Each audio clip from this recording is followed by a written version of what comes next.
Way down in the jungle deep.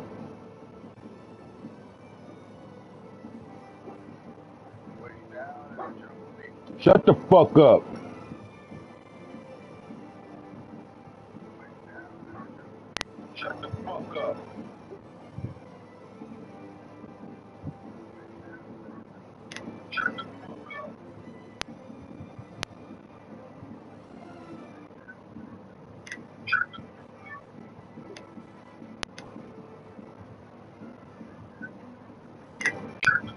Skull Go Buffalo Bison. USC. What up, broski?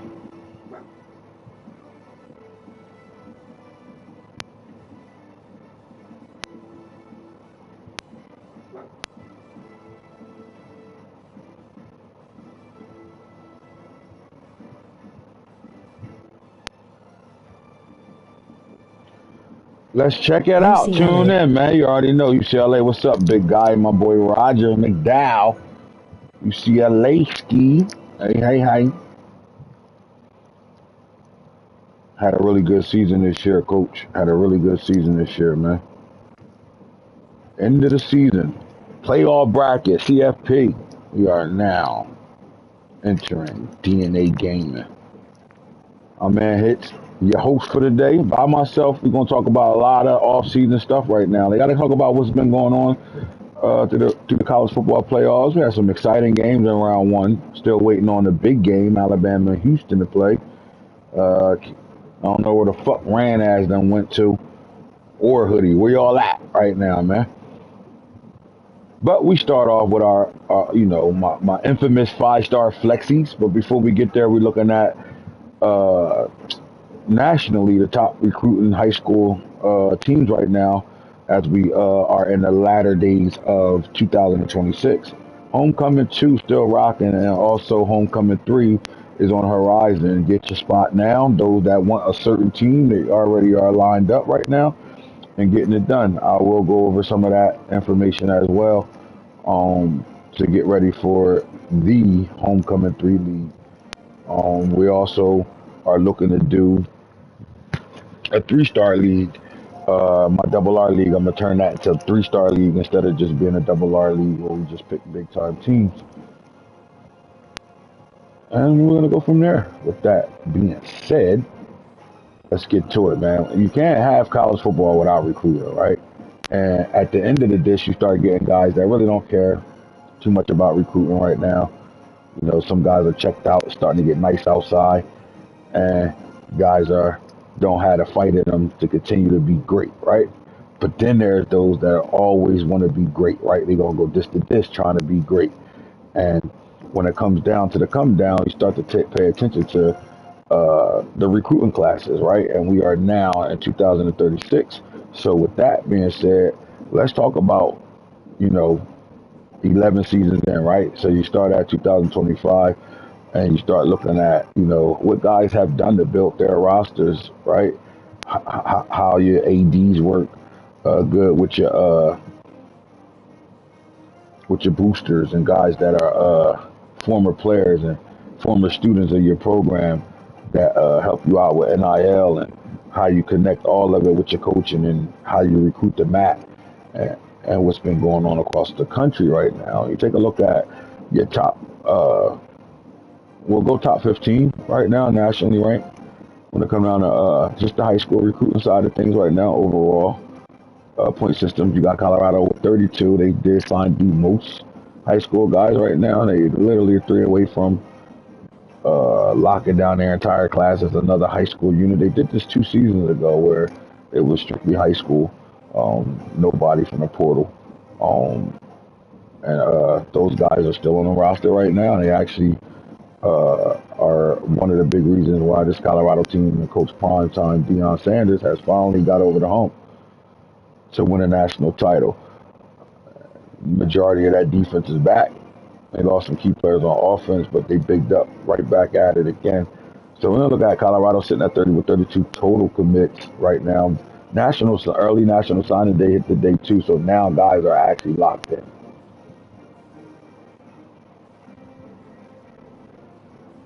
Now, you take a look at what we dealing with though right now. Colorado sitting at one. They brought in 9 5 stars in this cycle, 23 4 stars, with a point system of 278.30. Oklahoma did the same thing. They bought 20 in. Very strategic on how they moving. You can see that they're leaving themselves 15 spots. At least 15. I think they do got a fight for a couple of more 5 stars that's not signed yet. But they're leaving themselves room to better tear that portal up. And you'll see that through the remainder of the national top 12 to 15 teams, right? You're looking at Oklahoma.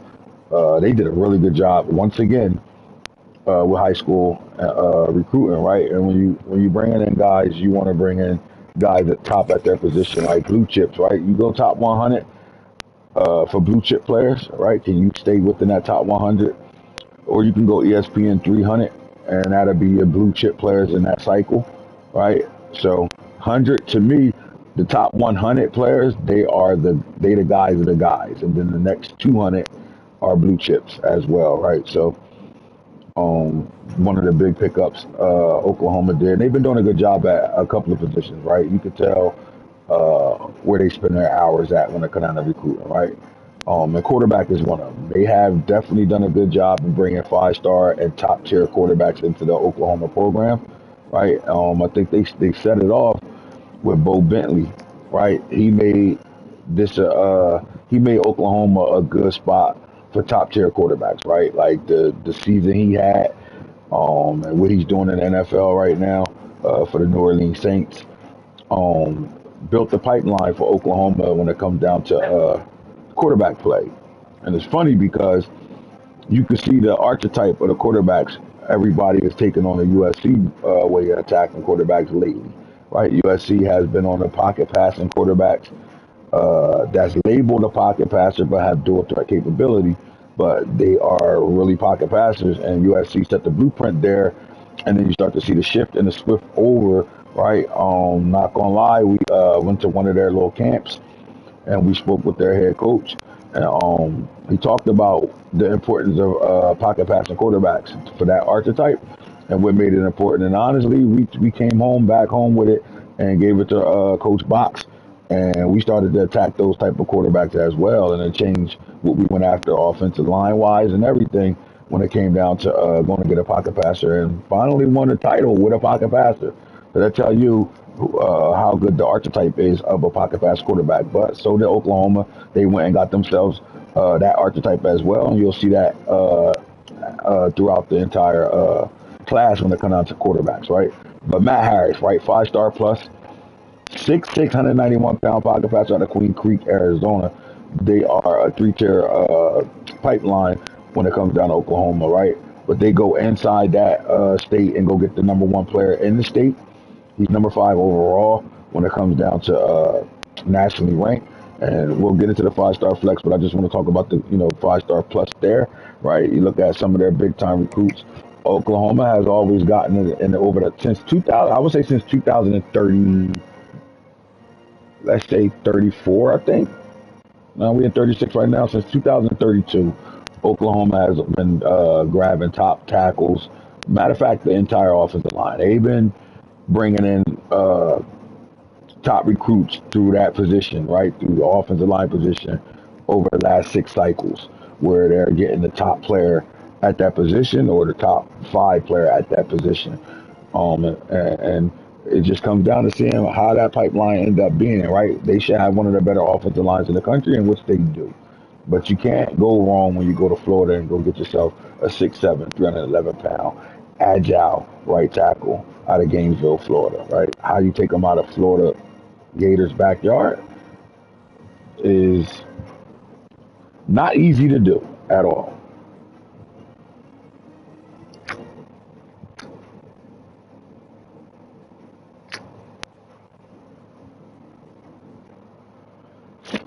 But when you take a look at just by position, right, what they brought in, right, they brought the #1 quarterback in. They brought the #1 Mike linebacker in. They brought the #1 safety in, free safety, hybrid, right, and Greg LeBeau. All right, they go #2 and Ben Ramos, the will linebacker. They go #2 with the edge rusher, Ben McCollum. They go #2 with the strong safety, Alan Kimball. And even with the 4 stars, you start locking the 4 stars down, right? Number 3, right tackle. Number 3, edge. Will linebacker. Come back and they go number 3 with cornerback Tyrese Crow. They go into the state of Tennessee and get cornerback Desmond Stoutmeyer. Number 4 corner in the class, right? They get the number 4 free safety in the class.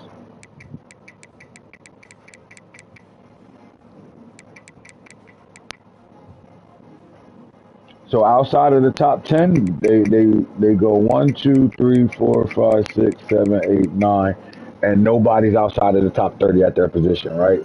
So 9 outside of the top 10 position wise, and everybody else is locked in that situation, right? Um, North Carolina, 5 stars brought in.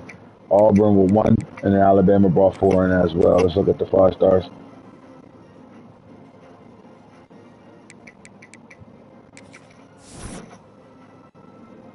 Bama stayed in Birmingham, Alabama. They go Texas with their 2nd, their 3rd from Georgia, right? And then their 4th is from Texas as well.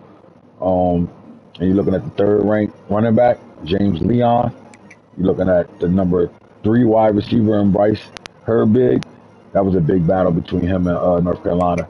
Then you look at the number 2 running back overall, and Paul Gardner. Yes, Charlie Gardner's nephew, Paul. 61180 North South. You see that in DeSoto, Texas. You know they got stars coming out of that DMV area. And the number 2 left tackle on Patrick Granger.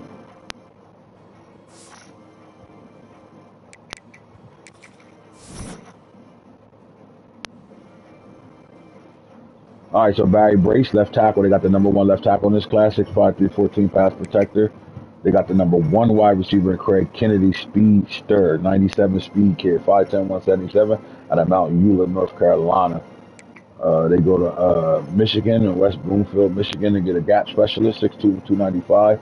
The number 3 D tackle in this class, Rodney Generals. And they also bring in a 5-star tight end, T.J. Barr, 1 pure blocker, 6'2", 226. Don't let the archetype fool you. This kid is a receiver.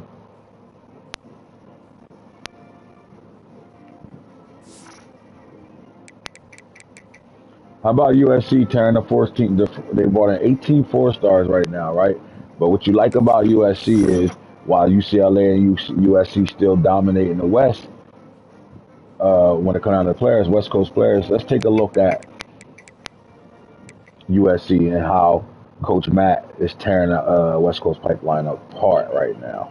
They also could take their talents to the east side of things too, right? But you got one California. They go to Florida and PA and get guys. They stay on the West Coast in California, Washington, Cali, Nevada, Cali, Arizona. That's like in the mid area of that. That's still that Pac-12 country. Cali, they go back to Florida here, and then Cali, Nevada, Cali, and Cali. Tearing California up right now, man. They put the blueprint out there and said that they own California, especially since the coach from Arizona State retired. They took over the state of California, even though Colorado has been playing in California a lot as well, but we just not in the same bracket as them when they come out of Colorado kids, right? We are on the West Coast, though. We will get those West Coast guys for sure. See a lot of California guys on the roster right now. Let's do our little 5-star flex so we can get to the real shit.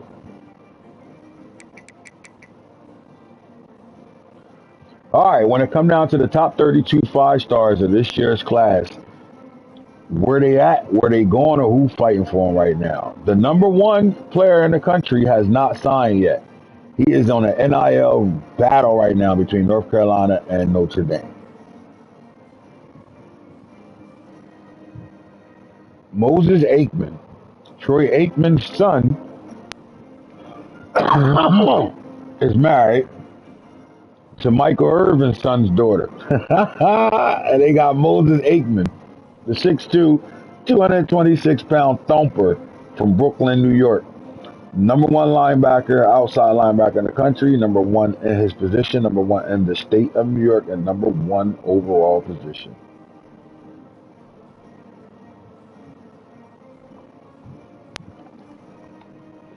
He hasn't signed on the dotted line yet. He's taking his time right now. And so my question would be this, right? When you got a guy who is going back and forth between Notre Dame and North Carolina, rightfully so, right? What is he interested in?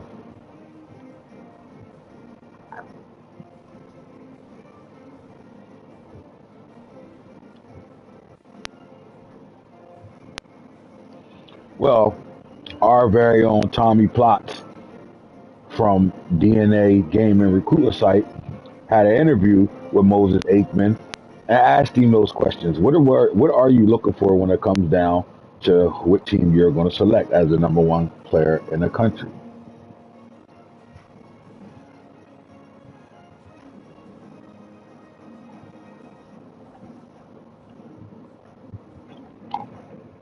When you're looking at the 5 stars, right? Especially top one to top 10 5 stars, you're looking at $1 million NIL from the door, right?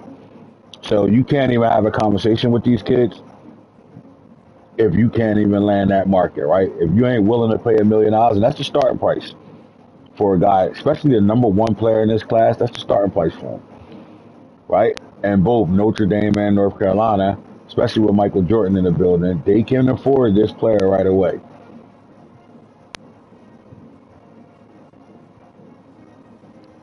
But our very own Tommy Plott sat down with Moses Aikman and his father, uh, little TJ Aikman, and they talked about it. Now he come from a family from an NFL background, right? Their father is his grandpapa is a Gold Jacket Hall of Famer for the Dallas Cowboys, won multiple Super Bowls, and played on some of the best football we've seen, right? So he knows the game, and NIL really isn't the reason why he hasn't signed with between Notre Dame and North Carolina right now, right? He is really in a toss up between Notre Dame and North Carolina, and is week to week flipping right now. So they're both out there. Both squads are out there pitching their pitches for this kid. And he didn't make early national signing day, so it's going to come down to when the transfer portal era open up right now. But he's one of those guys that can make you wait because him being a 5 star, the transfer portal guys wouldn't push him to the backside. He'll still be one of the highest sought after players when it comes down to his services, right? I mean, he is a monster out here in Brooklyn, New York, right? And it's funny because you would think with his background that he would go to a bigger state to play football in, right? But he didn't. He stayed home and decided to play football in Brooklyn, right? And the kid can do it all, right? He's played a lot more Mike linebacker this season for his high school. He's definitely the captain of their defense. He does play offense as well. He's their running back. They run a wing T where he's at. He's the 3 back, which is kind of like the fullback, I would say, right? But he's really the guy that really get the most carries for this team. So I'm surprised we don't have him as an athlete, but he's just as good on offense as he is defensively. But he's looking to play right away, right? It comes down to playing time and who's going to develop him for the next level. That simple, right? And, Notre Dame and North Carolina, right? And I think what's holding him back from North Carolina because North Carolina is very young at the linebacker position, right? They got guys that have been playing for the last 2 to 3 seasons, but they also got a group of guys right behind them. All right, so it comes down to do you come in and play right away for North Carolina, or are you going to be sitting the bench for a year and developing? Well, Notre Dame is offering him playing time. It's as simple as that, right? And I think that's the reason why Notre Dame is still in this fight right now. But I think having Bill Belichick as your defensive coordinator is the reason why North Carolina jumped into the front of this race right now.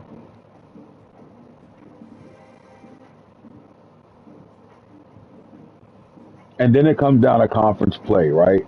Does he want to be in the ACC or does he want to be in the Big 12, right?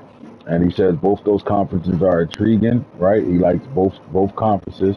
Um, but when it comes down to the spotlight, who's getting the spotlight the most? Is it Notre Dame or is it North Carolina, right? We know Notre Dame has been a blue blood for years. North Carolina worked their way into a blue blood when it comes down to football, right? So now it's popping in North Carolina because their basketball team is great and their football team is great, along with both the baseball and softball teams. So North Carolina is a very, very attractive spot for him, right? And neither one of these spots are. I mean, I would say North Carolina way closer than Indiana would be for where he stay at, right? But the scheme as well, right? What type of scheme, right? And this kid gets to the quarterback off the edge. His junior year, he had 21 sacks. Again, this year, his senior year, they got him playing at Mike more than they got him playing at outside linebacker. The better show his versatility, and being able to show him getting sideline to sideline from the off-ball linebacker position. So I think it comes down to like really playing time, right, and who's going to develop the most, which scheme will fit him the best, right? Who's moving him to Mike? Because I don't think he wants to play Mike. I think he wants to kind of do it all. I would say his player comp would be uh, Sony Styles, maybe.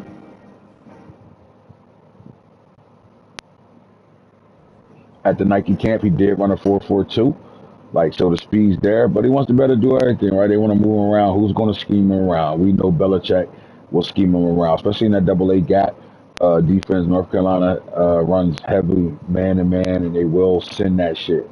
So, in my opinion, I think that right now that's the reason why they're in the lead. But this race is not over by far, right?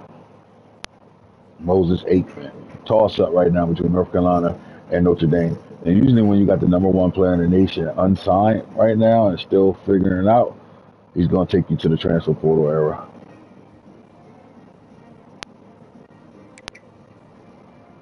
All right, Carlos Patino, right? I think he ended up being an impact player for us, right? He is the number two player in the nation. And ankle injury got him dropping a little bit. That red gem. Uh, it's kind of facade, right? I think if he wasn't hurt, he missed the last 6 games. He will be back for a playoff game, but he's not 100% healthy, and I think that's the reason why you see the red gem on him right now. And then speed. The question is this: will Colorado use him as a pure running back for them, one of their power backs, and the go offense? He loves the system over there, right? He loves Brendan Marion's offense, but or would they kind of like feature him into the fullback role a little bit more, like put 25 pounds on that kid, and he could be a real weapon for them. Now, Brendan Marion doesn't call it a fullback; he call it the sidecar back. I think he would do a good job there, right? He's physical. He will block. He does get tough yards, but he doesn't have the home run breakaway speed, right? But he's a legit overall back. Catch the ball out the backfield and run very tough, man. 6 yards a carry through his high school career. And again, missing games this year with a high ankle sprain is the reason why. And he got to get surgery at the end when the season's over. So that might be the reason why you see the red gem on Carlos Patino. But Brendan Marion, they locked into him, and they think that he will be a future player for Colorado.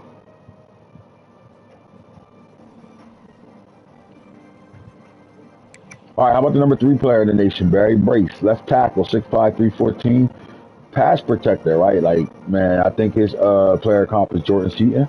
Uh, Colorado recruited Jordan Seaton, and then he went to LSU. But Barry Brace reminds me of Jordan Seaton, right, for South Carolina. Very agile too, man. Like light on his feet. They would like to put a little bit more weight on him. He got great size, 314, 6'5", but they want to see him probably playing at around that weight. Maybe 325 at the most. Um, and then get a little stronger in the weight room. But I do think this kid could come in and be a day one player for this team. Not, I don't know if he could be a full time starter at left tackle, but the way I see it in North Carolina right now, the talks was he can come in and play right tackle right away, and then work his way to that left tackle before his career is over in North Carolina, right? But he decided to take his talents to Coach Falk, one of the most explosive offenses in the country when it comes down to North Carolina, and they do throw the ball, and he like to pass protect. But great linemen want to better run the ball too, and North Carolina has took that identity on too. Not only having the best running back in the nation this year, they also won the Heisman with their running back Jeremy Brown. So I think Barry Brace will come fit right in. The question is who's going to be throwing the ball to him? Will it be Twin Falk, or will he go to the NFL, or will they be rolling out a new quarterback to go along with Barry Brace.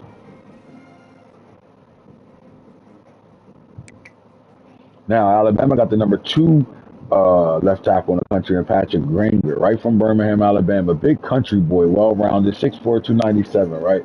And you would think, do we need to put more weight on him? Well, he got the body frame. He actually lost. He was 340 as a sophomore. So this is all muscle and all shape, right? Strong as an ox.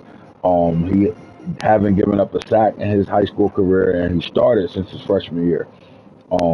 To me, I think Patrick Granger come right in and start for Alabama right away. It doesn't matter who's the fuck there and who can play. He is that good, and he was a Nike camp away from being the number 1 left tackle in this class, right? And then again, well-rounded. Like he's a mauler. He will get you out the way in the run game. They do a lot of stuff with him at his high school. Right? They pull him a lot. He does a lot of stuff, and they run the ball through him. He does a really good job in road grading, right? So I like this kid, 6'4", 297. And because he was 340 as a sophomore and lost that weight, put on all muscle mass, no fat, really, I think that he could get up to about 315 and be fine.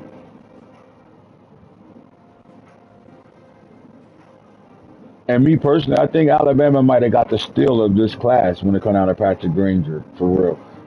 Just because of how well-rounded he is, and he's probably the most ready to play right now lineman that's going to come out. And then there's the 5-star plus Matt Harris, right? We know all about this kid. Colorado was interested in him, and it came down to Colorado, North Carolina, and Oklahoma. Oklahoma was able to pull it out with the 6'6", 191-pound 5-star plus, right? This kid might come in and start day 1 for them. Like, to be honest with you, I think that was the selling point. That's what got him to Oklahoma over Colorado and North Carolina, right? Because we didn't guarantee him playing time, and I think Oklahoma guaranteed him playing time. Oklahoma's their strategy is this: we're looking for our next Bo Bentley, a kid that can come in as a freshman, right? Even though Bo Bentley redshirted, they want a guy that can come in as a freshman and give them 3 to 4 years as their starter and watch him go to championship to championship after championship. And that's what they're looking for. And they think they found it in Matt Harris, right? And not just that, he can run their system. He can definitely run a Joe Brady's offense because he's definitely throw a threat, right? He did run a 4.5 at the Nike camp, and that was his junior year. And I think he's a little faster than that now. But when it comes down to arm talent, man, this kid can make every throw. He's accurate. He really doesn't throw interceptions, right? He threw 2 interceptions this year. He has his team in the playoffs, ready to go to another championship and win back-to-back state titles out there in Arizona. They saying like he might be the best quarterback to come through Arizona, right? And has some good ones that played in that state at the quarterback position. They saying he's better than all of them right now. When you think about Matt Harris, right, at 6'6", 191, think of Vince Young, but a very, very much more accurate Vince Young, right? I think Vince Young was very good, talented as a quarterback, right? But this kid isn't a run first guy, but can run. I think he's going to light the sky up. Right? When it comes down to arm talent and accuracy, I'm saying Warren Moon, right? But I think he has Vince Young talent with Warren Moon's throwing.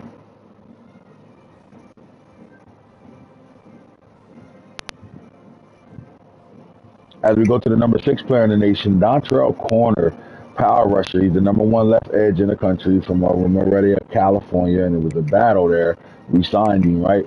USC was kind of mad we was able to come to California and get this kid at 6'6", 236. We do think that he will have to put some weight on, but the reason why he signed with Colorado is he liked the pipeline, right? And the pipeline is Colorado has been sending edge rushers to the NFL over the last 6 seasons.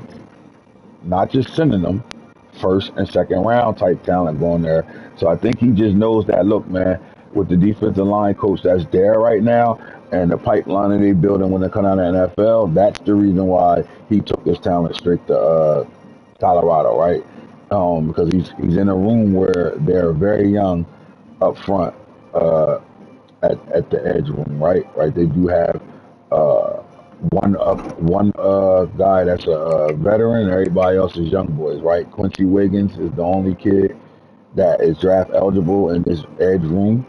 right now, right? And Amerson as well, senior that transferred in. And then you're looking at Cameron, the only other senior that transferred in as well. Outside of that, you're looking at all young talent, right? Freshmen. So that didn't scare him off, right? Coming into a room with young talent didn't scare him off because of how much rotation Colorado does when it comes down to their defensive line. They also got the number one D tackle in this year's class, pure power, 6'1", 298. Strongest high school kid in the country, Mitch Muhammad. 96 strength right now, right? This kid is benching 450. And this is the high school kid benching 450. There's guys in college right now that don't lift weights the way this kid do. Real fluid hips. At 6'1", 298, most people will say Aaron Donald, but I'm looking at a strong Warren Sapp. Or we could take it back to Jerome Brown for the Miami Hurricanes that end up playing for the Philadelphia Eagles, right? Strong D tackle, strong as an ox, can move the guy in front of him, can play every technique along the defensive line, and can really line up heads up over top of you on some nose tackle and really get to it. I mean, when you got a guy that stops the run the way he does for his high school in Liberty Hill, Texas, right, but also led his team in sacks this year, it tells you everything you need to know.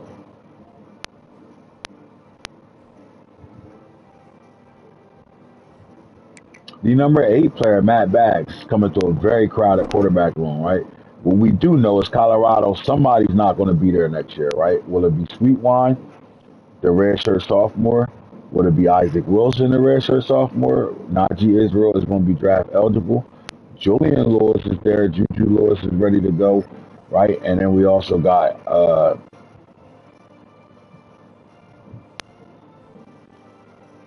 to me, from out of Tennessee, one of the best high school quarterbacks I've seen, right? 33 touchdowns, 1 interception as a junior, right? Andre Adams is a monster. He's willing to wait his time. He's going to redshirt this year, sit behind Julian Lewis. And Julian Lewis probably go off at the 1 year to the NFL, and then it's the Andre Adams show, and then you got Bags.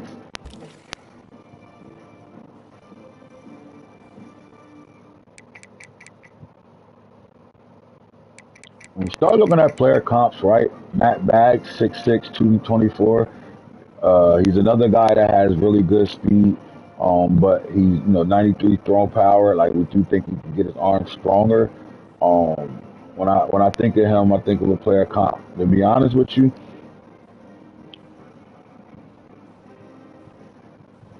I want to say Caleb Williams, right? Because he does a lot of off-script stuff, and he has the arm talent to get the ball anywhere. He does have to work on his accuracy a little bit. Um, I think because he, played wild cowboy football, his O line wasn't as strong as you would like it to be for a 5-star quarterback of his caliber. And I think that's the reason why you saw him doing a lot of off-script playing, right? But he's always looking downfield, right?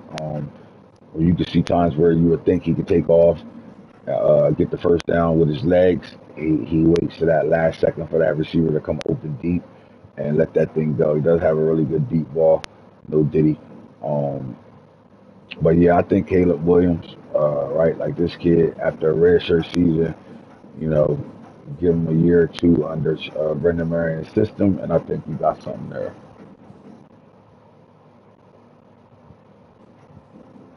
The number 9 player in the country, Greg Kennedy, wide receiver from out of North Carolina. They stay yard and they go 10-177.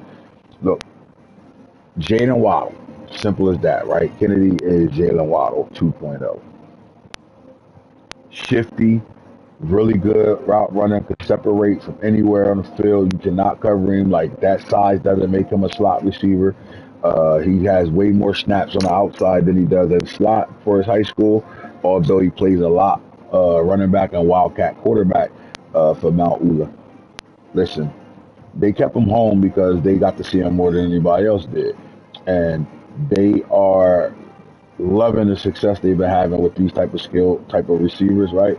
And then you got the number 1 receiver in the country that plays for North Carolina right now, and Maurice Teller, And that's the reason why he wants to play for him. He came down there on his visit. That's who he got with, roomed up with him for the weekend, and really liked how he practiced, understood the assignment, what he was into, and the coach told him, we're going to use you just like him. And this is not a you wait your turn play. You're coming in here to play right away, right? And our offense in the passing game will go through you.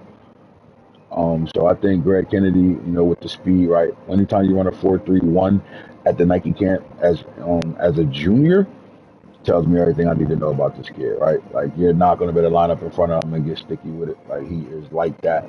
You can't press him. He separates, really, really polished in route running.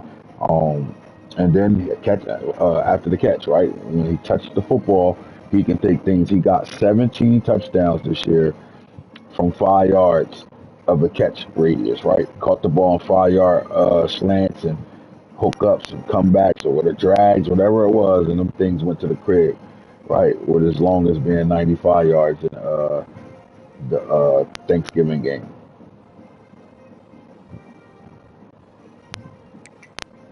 Take your talent though home, man. Go get Fabian Augustine, 6'7", 311, right tackle, agile, Gainesville, to go along with it. This is the results of getting the number one quarterback in the class. You go get the number one quarterback in the class, he starts to recruit. When you lock that guy down early like they did, right? When they got Matt Harris locked in week 5, they was able to start building their class through that, right? And then you're going to get weapons and protection, and that's what happened right here. Augustine said, I want to go play at the best quarterback in the country. They went to camps together, and they kept in contact, and that was a you sign, I'm signing situation, right? Fabian Augustine at 6'7", 311 at right tackle. I do think he could play left tackle for this team, but I do think he'll earn his career at Oklahoma as a right tackle.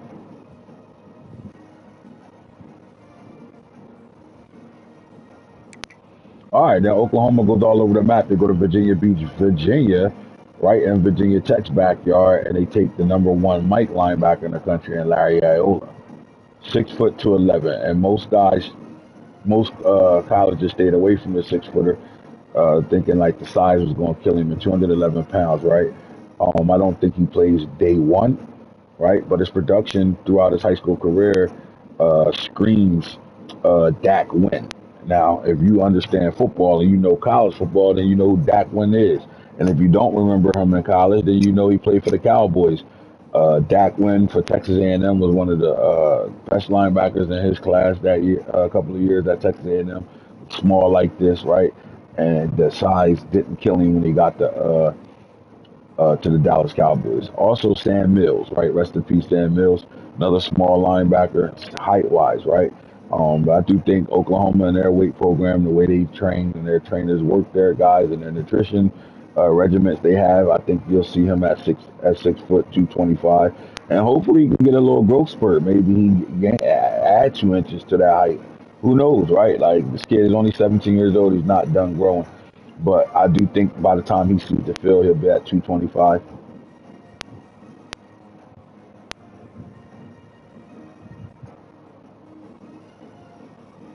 They also bring in the number 2 Will linebacker, and the same thing, 6'1", 227. Now, he has the weight, right, but the height, 6'1", off the edge. But Ben Ramos, also one of those players that was being sought after to play Mike as well.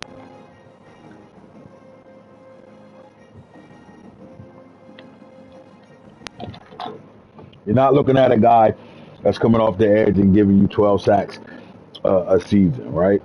In high school, he's just better than most of the athletes coming out of high school. He's just better than the guys you line up in front of. But where he's great at is in coverage, right? Like, this kid can play man-to-man on slot receivers, running backs out the backfield, tight ends as well. He does a really good job in pass pro. I think that's one of the big draws for Oklahoma, being able to have a guy that can get moved into the box and play off-ball linebacker as well, and then be able to do a really good job in pass coverage. Oklahoma is not a team that's going to blitz you to death. They are going to beat you with 7 to 8 dropping in the coverage, and they're going to tell you to make a play, right? Your quarterback better read the field, because we got athletes that not only can knock your helmet off, they also are always in the right position when they come out of pass pro.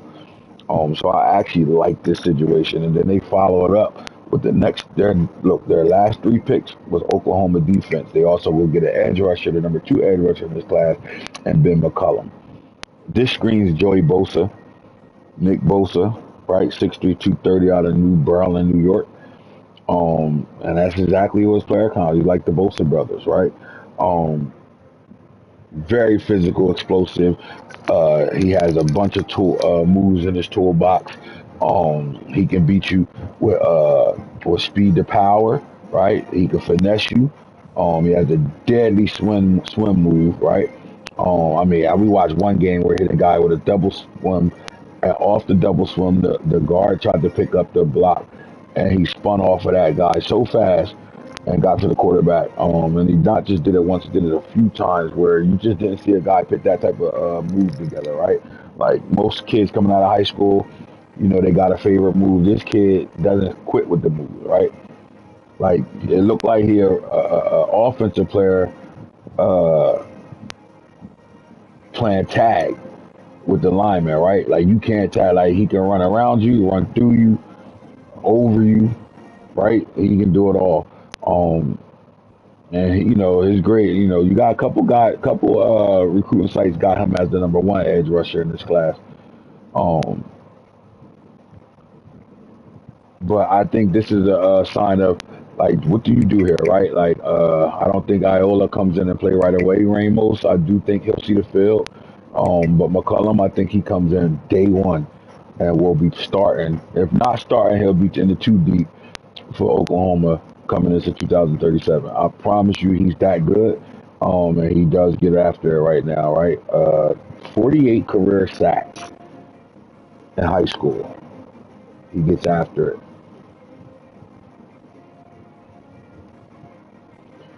All right.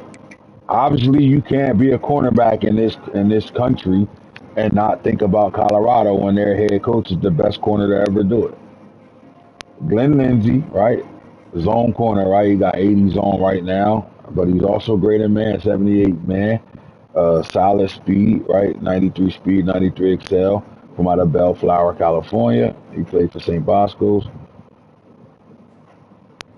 One of those type of kids that just get to the football, right? Dion ain't looking for a corner that can play. Dion looking for a corner that go take the ball away, right? Like we looking for guys that do their job, take the ball away, and don't be scared to give up a play and make up for it, right? Have a short memory and make plays on the ball. 14 interceptions as a senior at St. Bosco's right now, right? He's played a little bit of safety for St. Bosco's as well. He does a good job in the slot.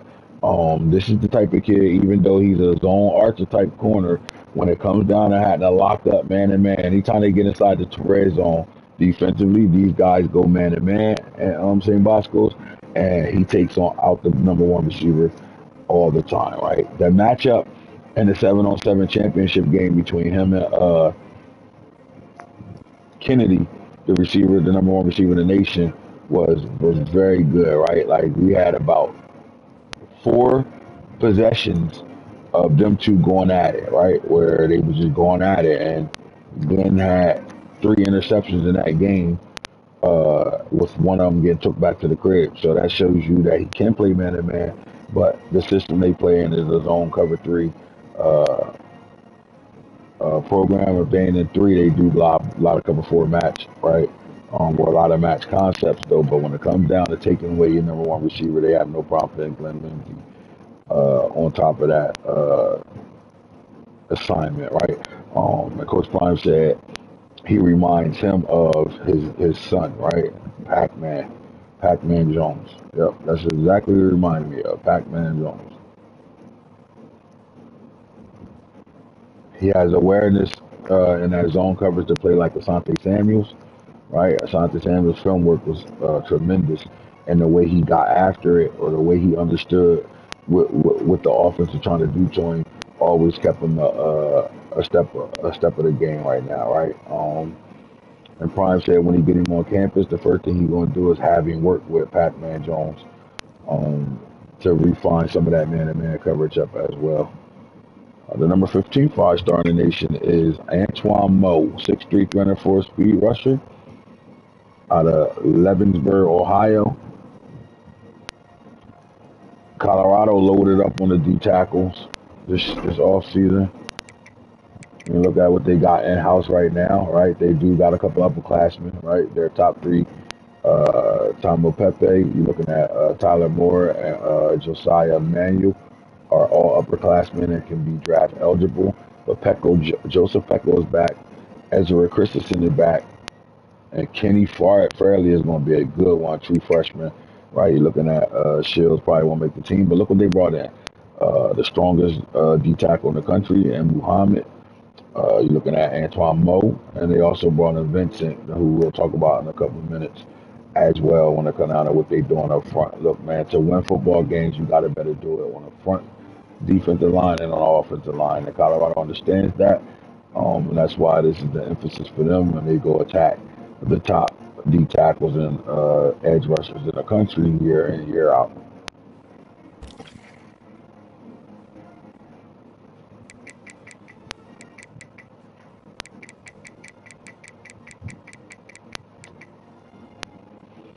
Oklahoma comes back on the board. They go get a really ready to play right now out of Rock Hill, South Carolina. Signal caller 6'2", 237.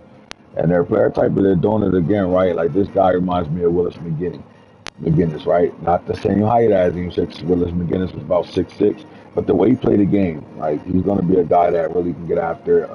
I think, he's the guy that you change his scheme to fit him. That's how good he is coming off the edge, right? Like he did play a little bit off-ball linebacker, but for the most part, he's coming off the edge, man, and he's getting after your quarterback, right? Holding the edge. He does a really good job in the run game. Tackle for losses, we had 12 in one game. So we know what he can do. I think Willis McGinnis is his player comp for sure.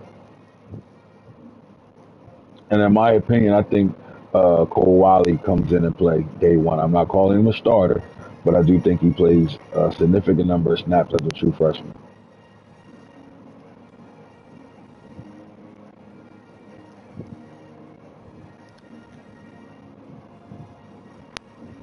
We get to the number 17 five-star in the country.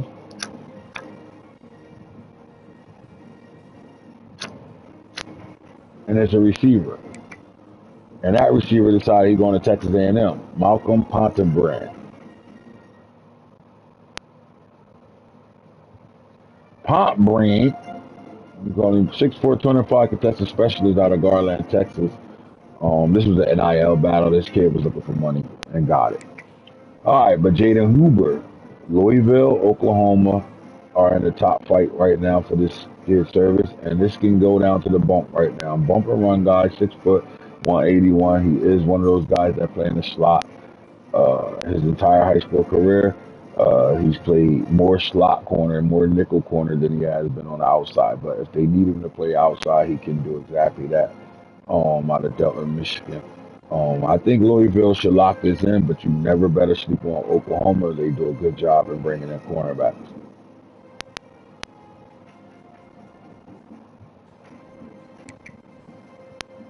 The number 2 running back in the country, Charlie Garner's little nephew, Paul Garner.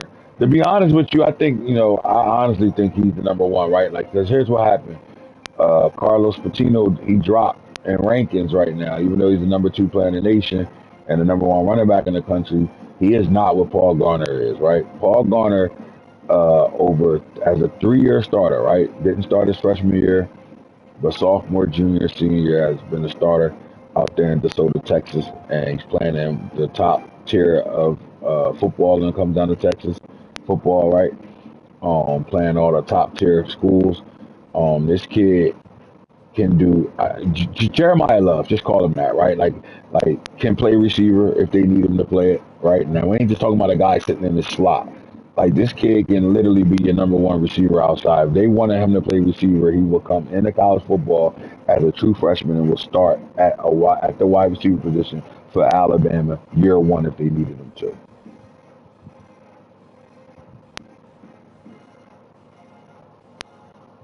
"85 catches, 1,287 yards, 19 receiving touchdowns." That's his senior year. I'm talking about a running back. 1,287, 19 touchdowns as a receiver. 2,600 65 rushing yards, and 28 rushing touchdowns. Senior year, and still got the playoffs.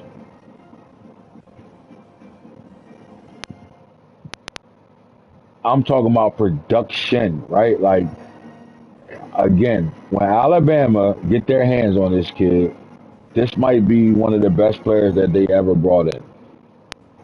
Like, the production is ridiculous, right? Like, this kid is absolutely everything that's advertised. The question is going to be how do they utilize him, right? Like, and that turbo offense, and he's coming from DeSoto, and DeSoto went to that type of offense this year, and I think that's what Alabama locked in on, and that's why he locked in on Alabama. Not only that, the quarterback came from out there in that same area, right, the DMV area over there. I don't know if it's the DMV, but you know, the Houston area, uh, DW something, whatever it's called. If you watching and you know what I'm talking about, tag it in there, and I'll look out for the 2 points, two speed to excel.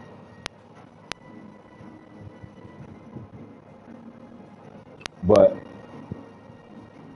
to me, I think this is one of those guys that you're going to see day one, right? Like, not just day one, like, he's going to be a game changer for Alabama. That talented, right? Paul Garner, Charlie Garner's nephew. And Charlie Garner was a Tennessee standout.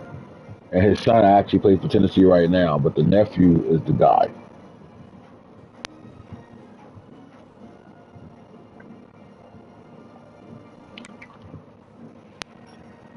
All right. Notre Dame attacks Ohio and get the 6'2", 229 edge setter out of Medina, Ohio, Douglas Goings. They bring him in. Bring him in, bring him in.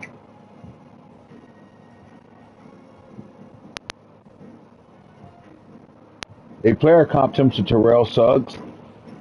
Baltimore's Terrell Suggs, Arizona State's Terrell Suggs.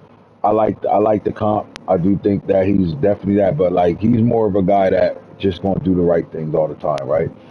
Film studying is very great with him. He's going to be a very intelligent player. He's top in his class when it comes out of the books. And he just doesn't do anything wrong, right? Like he's always in position, always does the right thing, sets the edge very well. Some people think he could be an outside linebacker, depending on what type of scheme he goes to. But I do think this guy, he's going to, with the training he's going to get at Notre Dame. Me personally, I do think you'll see his sack totals go up, right? He does a really good job in the run game, but you'll see him learn how to rush the quarterback, stop the run on the way to the quarterback.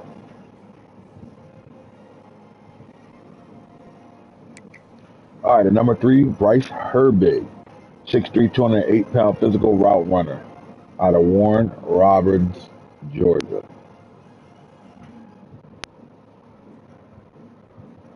This is Ed McCaffrey, right? I know his younger son played running back in the NFL, and Christian McCaffrey, right? The other player comp, Christian McCaffrey's son, is playing for North Carolina right now, that running back. But he played like the dad, right? That played for the Broncos, Bryce Herbig, right? Big play waiting to happen, right? He has really good speed, can get up and down the field, a route runner. He can run by you, he can run through you, and he is just a route technician, right? It's hard to cover a guy that can do it all, right? He got equal snaps on the outside as he does in the slot for his high school out there in Georgia, and they do a good job of featuring him and getting the football to him. 108 catches this year, right? 1,800 yards and 20 touchdowns total. I think Alabama been hitting home runs with the running back, the offensive lineman, and this receiver right here are 3 guys that you'll see making plays Saturdays next season for Alabama for sure, right? They'll touch the field right away and be guys, right, that'll feature these guys, right, with Garner and Herbig as the skill players, and then the big time lineman, the well-rounded lineman, who I think is the number 1 tackle in this class.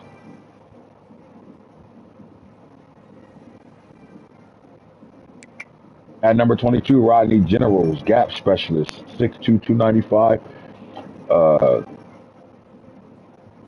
Belichick's son, who's now the defensive coordinator for North Carolina, said that they want to get this guy up to about 320.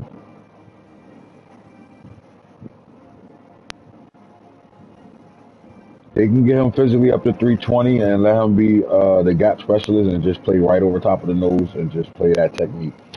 North Carolina has been dominant when it comes down to bringing in D tackles, right? They got three right now that are monsters on that D line right now. I think they've been doing a really good job bringing in five-star defensive linemen, period, right? But what they did over the last three cycles at the D tackle and edge rusher positions out of the high school rankings right now is about to have them going crazy over the next few years right now. You'll see it when we get to the awards and stuff like that, how many of their uh, blue chip defensive linemen are all over the stat books right now in the awards race for sure. Generals is one of those guys that'll be able to do exactly that. Now, how fast do we get to that 320 pounds?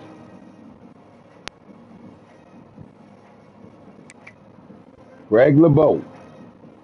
This is the nephew of the great LeBeau, who was the Steelers defensive coordinator. Hybrid, 6'2", 213, man. You can't get any physical than that, right? And then not only that, this is a speed kid, right? This kid can play nickel. He can also be strong in the box, or he could be the free over top. And you're not going to beat him with speed, 95 speed at the safety position. You're looking at a guy that could probably run a 4.4, low 4.4, mid 4.3.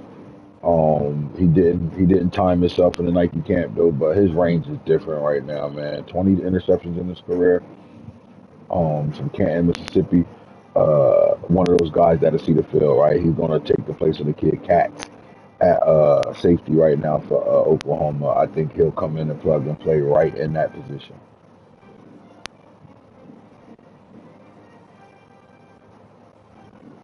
Now, when it comes to player comp, it'd be easy to say Ravens, Kyle Hamilton, but I'm not.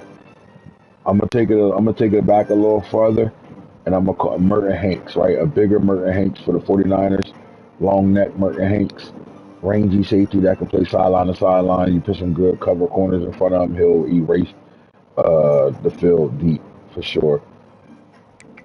And then you're coming from one of the best defensive coordinators that ever graced the NFL in LeBeau, right? So his nephew is exactly that, right? A lot of mixed breed kids running around here. Malachi Hunt. That's what they call him. His nickname is that. They call him Hunt, right? They call him Spy Hunter. Pure power, 6'3", 256, right? This kid has 4.4 speed coming off the edge. Um, they do want him in the weight room a little bit. He does have perfect size to play the edge right now, but they do think he could put about another 20 pounds on him and then play a little bit of tweener, a little bit of D tackle and edge rusher for them. Another guy that will need some time to develop a little bit. All right, Hoodie and Rand playing tomorrow. That's fine. All right. So pure power, 6'3", 256, out of Savannah, Georgia, right? But play that.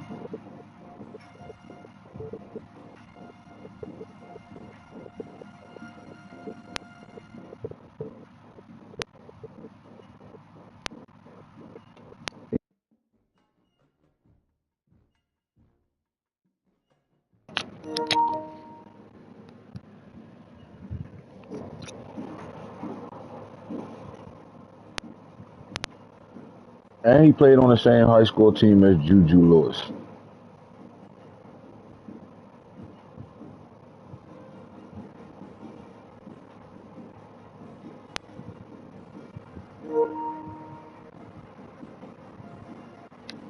Played at Carlton High School.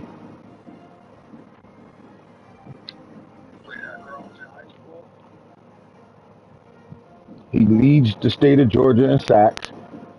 He wants to get in the record books, right? And he got 3 games to do it. That's if they win their playoff game. Close to it though right now, but Malachi Hunt, Spy Hunter, what they call him. Colorado goes and get them a guy again. How about Fernando Rome, wide receiver speedster, 6'1", 168 out of East St. Louis, Illinois. Coach Carl Reed's old stomping ground right now. We looking at Rome, right? Puka. That's what he reminds me of. North Carolina goes to get T.J. Barwin at tight end, right? This kid played defensive end as well, and he played on the basketball team. Well, guess what he reminds me of? Yep, Julius Peppers. Don't be surprised if this kid end up playing defensive end. Now the problem is they are loaded in their defensive line room. So T.J. Barwin, I do think he'll end up playing tight end for them, but I think he could play D, and he does both. He actually made it to the All-Star team, and they got him playing both in the Army All-Star game. My thing is this: at 6'3", 226, he plays on the basketball team, right, as a shooting guard. Like, this kid is physical, but he's agile as hell. It's very, very, very, very strong, very tough. Just comes from just a physical brand of football, that throwback tight end, right? In my opinion, though. But Julius Peppers is my player comp just because of the basketball set. He's an All-American, McDonald All-American on the basketball court as well, averaging 22 points a game. Look, Alabama is on an all-time high right now. They go get a north-south blocker. That's his player archetype, right? This guy rushed for 2,000 yards in Dallas, Texas, and guess who he played for? Duncanville, right? Now look, 5'11", 200 pounds, right? This kid has 98 speed. We're talking about 4'2" and a 40 right now, right? And you like, this is why I said Charlie Garner's nephew can play receiver for them, because James Leon will come in and play day one. This is the fourth player Alabama brought in as a 5-star that will see the field day one. The moment they step in, I cannot wait to see their spring game, to see what James Leon, what Garner does, right? What her big do at receiver, and the big frosty lineman they got over there. I can't wait to see what that's going to look like, because I do think Alabama is going to be a young football team, and not just young. They're going to have guys that's going to really get it done for them early and often. James Leon, right? Listen, he reminds me of, with that type of speed, man, Jamal Charles. That's his player comp, Jamal Charles. 2,000 yards as a rusher, 32 touchdowns senior year. And this is Alabama looking at production this year. You know how most guys hit the portal and look for production? Guys that done it, no matter if it was lower levels, G6 or even the FCS football, they just looking for production. Well, that's what they went in high school. They bringing in their 5-stars they brought in out of high school are all productive guys, right?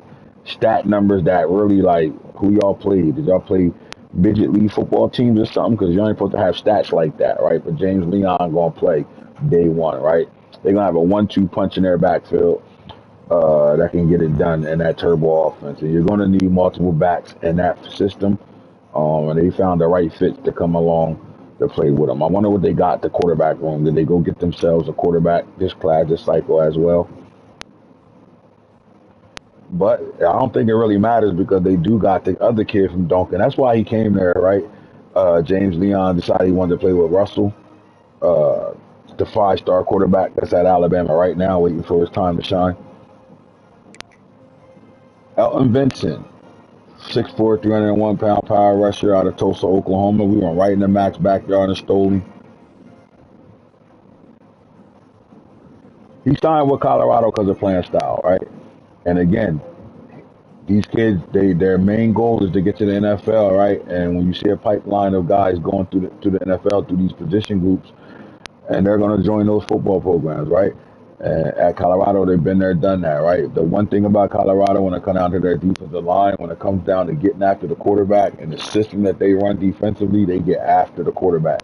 From every lineman on their defense, right? From the edges to the D tackles, they get after the quarterback. And that's what he does well. He gets after the quarterback, Elton Vincent.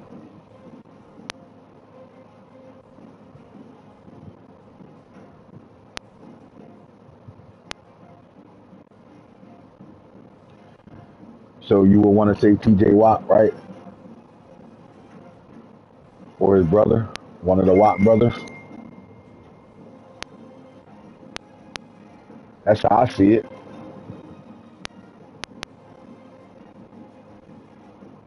When you bring in three 5-star D tackles, do they play right away?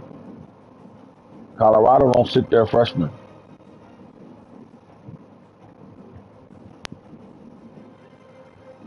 Do Elton Vincent get on the field? That's the question. Does he get on the field, right? Look what they brought in already. When you start looking at what they bringing in, Muhammad, strongest high school kid, 450 on the bench right now, 96 strength. You got Mo and then Vincent. All three of these guys will play. When you look at their depth, they're going to lose three. They might lose three. Hopefully, don't nobody hit the portal on them right now. But if anybody hitting the portal, it would be Pecco, especially since his dad took the defensive job in the NFL. So I think he'll, depend on if his brother stay or not, right? If Damata Pecco Jr. stay, Joseph Pecco will stay. But Manu, Moore, and Tamaliapo Pepe all are draft eligible, right? So you got Christensen coming back, Farley, and then you're looking at, we know Shield is going to transfer out, but then Muhammad, Mo, and Vincent comes in and play. To me, for me, dead rights right away. No ifs, ands, or buts about it.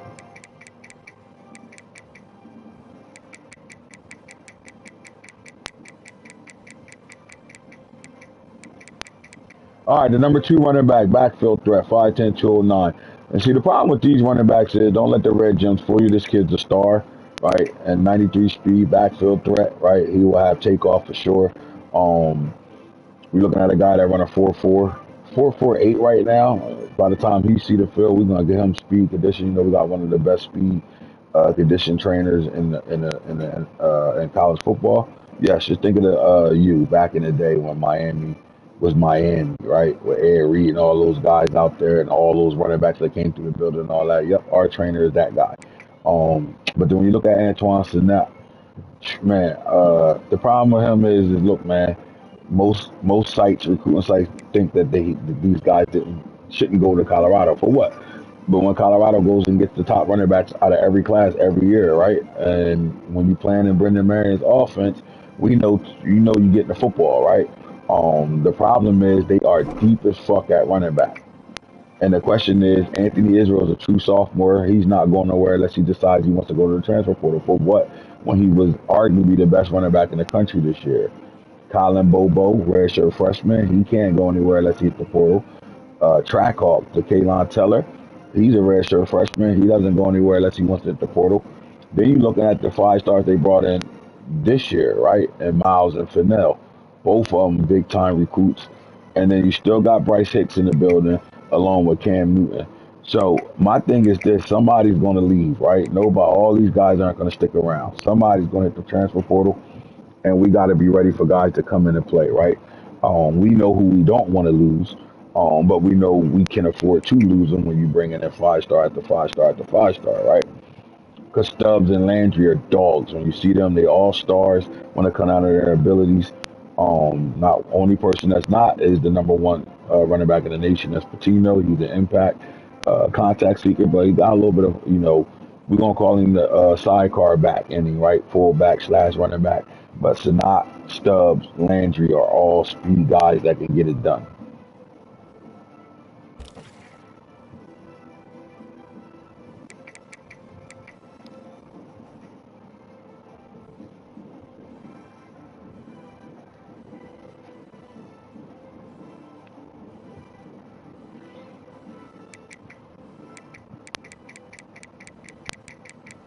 And just to show you that shit ain't no fluke,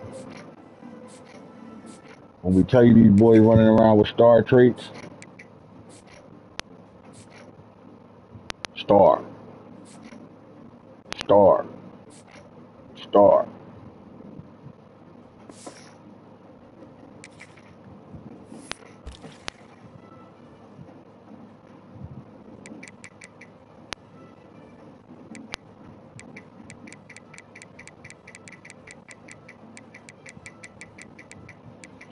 All right, the 30th, Tyrese Crow, cornerback, Oklahoma, 6'1", 179, boundary corner out of Brooklyn, New York. They getting their talent out on the East Coast like a motherfucker.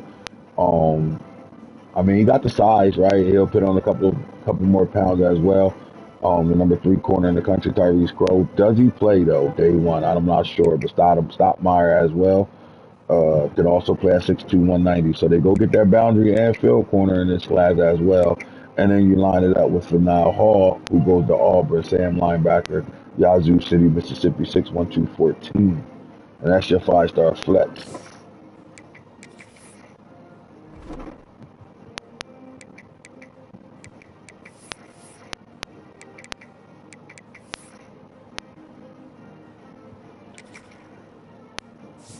All right, top 25. Who finished their season in the top 25, right? Because that's going to line up next year's rankings, preseason rankings. Colorado at 1 right now. They won the Big 12 over Houston. North Carolina beat Louisville in the ACC championship. UCLA beat Ohio State in the Big 10 championship. Big time win. They sitting at number 3 right now. How about number 4? South Carolina wins Tennessee 63-21.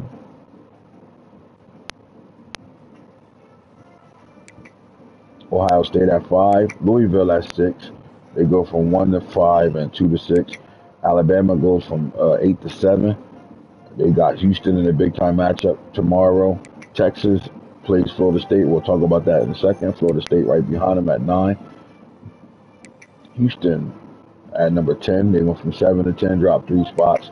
USC made the playoffs. They go to 11, and they had a really good game against Louisville. Virginia Tech balled out this year. Coach C. Hound got that Virginia Tech program with a solid at ranked 12, 10-2 on the year. Their bowl game is against Oregon State. Tennessee, they lose in a conference championship, and they drop them from 9 to 13. They playing Wake Forest in a bowl game. Tulane, Coach Knox left Tulane for LSU, and Tulane still were who they were. They won the American League. They did play Ohio State in the playoffs. We'll talk about that in a moment. Notre Dame is at Washington State. In their bowl game, they ranked number 15, 10-3 on the year. Oklahoma finished 9-3. Honestly, solid season, but one of their worst seasons in Oklahoma's program since 2025, right? First time not making the playoffs. 9-3. They got USF in the bowl game. Boise State, Temple, Oklahoma State, Texas A&M, Auburn 10-3. They play Fresno State. Indiana didn't make the playoffs this year for the first time, 8-4. Nevada playing North Carolina State, Liberty, Wyoming, San Jose State, and then USF are your top 25.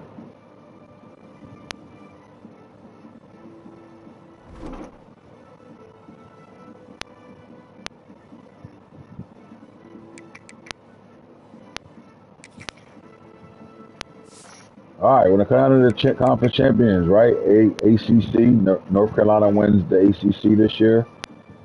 But then you have North Carolina finished number 2, 6 is Louisville, 12 is Virginia Tech, 9 is Florida State. Clemson will be back. They had a kind of laid back season this year. They fell off a little bit, not because of their team fell off. They fell off because they need a break right now. So he'll be back next season though. Georgia Tech, Miami. We'll see how that goes. In the Big 12, Colorado, Houston, Baylor, TCU played well. Notre Dame, and Arizona State. Big 10, Ohio State, UCLA. UCLA won the Big 10 this year, as well as Colorado winning the Big 12 again. USC finished 11, Indiana 20. I don't know if Oregon coach is back yet, but Oregon's still fighting and scratching right now. Michigan as well. And then the SEC, 13-0. South Carolina is back in the building at 4. Tennessee had a really good year this year. Texas also had a hell of a year this year. Oklahoma fell off a little bit, but I think their roster is good enough for them to be right back. Alabama turned up, and I love what they did with their 4 or 5 stars. They're coming in and playing right away. Auburn did a really good job of recruiting as well. They're sitting at 10-3, back in 6-2.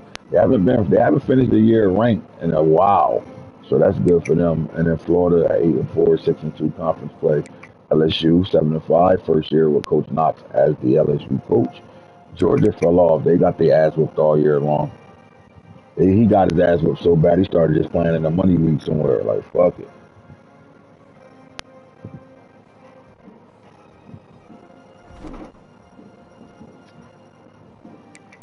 All right, All-Americans. First team All-Americans, Twin Falk, quarterback. 6,905 yards, 93 fucking touchdowns, only 4 interceptions, 87 completion percentage on the year. Journey Brown's running back, 240 carries, 3,591 yards, 39 touchdowns, 14 yards a pop. AI, Anthony Israel, the Israel backfield, Najee and Anthony, 70 awareness. We don't need that. We need this. 210 carries, 17 yards a pop, 3,314 yards, 40 rushing touchdowns. Maurice Teller went to 2774, 34 receiving touchdowns. The man had 13-13 after contact. Terrell Lamb, dog at receiver, 100 catches on the year, 18-19, balled out without his head coach, 25 touchdowns. This kid right here, monster, Kenyon Slate, Redshirt Jr. If they get him back, it's going to be an issue. Really good season, 23 touchdowns. You're looking at Dante Grassi at tight end, 60 catches on the year, 936 yards, 11 touchdowns. O-line, left tackle, Javier Augustine.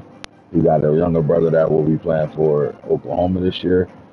4 games played, and he's the #1 left tackle right now. He's a redshirt freshman. Okay. Quandre Dobbs, 113 pancakes on the year. Bald. How about VI Small, Texas? Same thing, young kid. Florida State, right guard, 13-7 pancakes. They also had Louis Castaneda. And then on the edge, you're looking at Billy Tufo, 32 sacks, 57 tackles for losses on the year, 4 fumbles. Dante Carradine, redshirt freshman. You're looking at redshirt freshman, 29, 45 tackles for loss. Raymond Dub, 19 sacks, 49 tackles for loss. Kevin Hester, remember I told you about them D tackles and them edge rushers over there in North Carolina, 17 sacks, 47 tackles for loss. Louisville's Nick Parlers, he had a pick on the year, 3 pass deflected, 43 tackles, 19 sacks. How about ESPN Lampron? 39 tackles, 47 tackles for loss, 10 passes deflected, 8 sacks, 6 interceptions. Darren Wagner, he's been a glue to that defense. 43 tackles, 35 tackles for loss, 1 fumble, 16 sacks. Cornerback Cordell Isaac. Look, his numbers is what they are because they stayed away from that other corner they got over there in a regular boot. 10 picks on the year, though. He balled out, 15 passes deflected. Baller. Missouri State had a guy ball out. D'Angelo Eddie, the safety for North Carolina, 8 picks on the year, 7 passes deflected.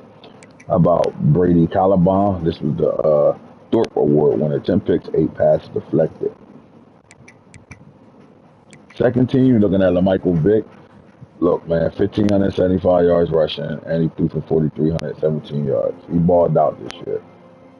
Junior, hopefully they get him back. Ezekiel Wagner, redshirt sophomore. He can go to the NFL, but if he come back and they brought them 2 running backs in, oh my God, 283, 2,487 yards, 8 yards a pop, 34 touchdowns. Cameron Forden in their Wildcat offense, they had 226 carries for 2,046 yards, 9 yards a pop, 37 rushing touchdowns. Rico Geraldo, transfer from Florida State, takes his talent to North Carolina, and all he did was have 21 touchdowns, 79 catches, 1,877 yards. Forrest Gum, 62 at tight end, 1,241, 12 touchdowns. Left tackle, Ben Du Bois, Florida State. Chad Tuttle, left guard, redshirt freshman, raw strength, North Carolina. Bellers, Vince Dunbar. George Vargas, Louisville. Mike Finley, Indiana, redshirt sophomore. Defensive edge, second team edge.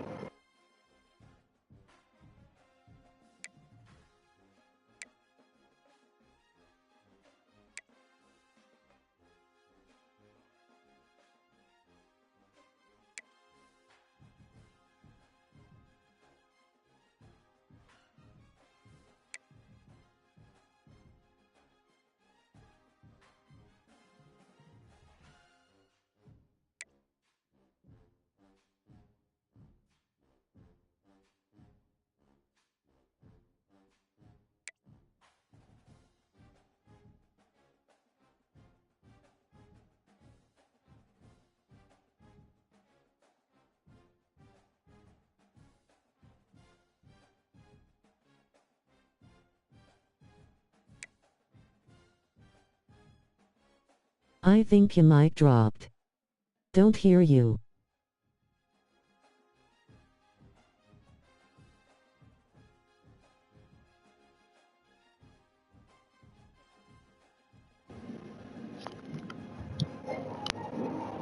What about now?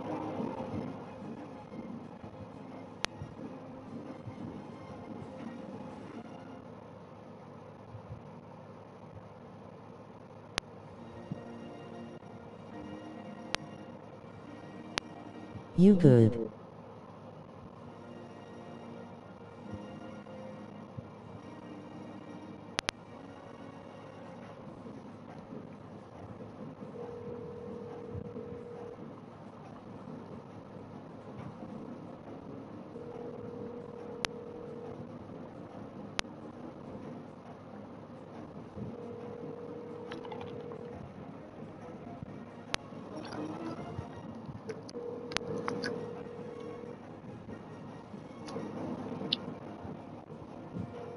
That boy Clay Matthews from Camden, New Jersey, bitch.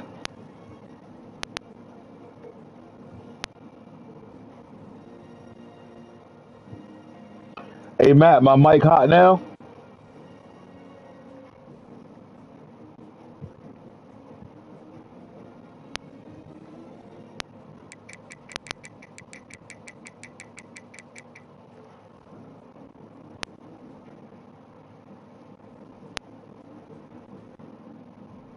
Microphone check 1 2 1 2. Yay.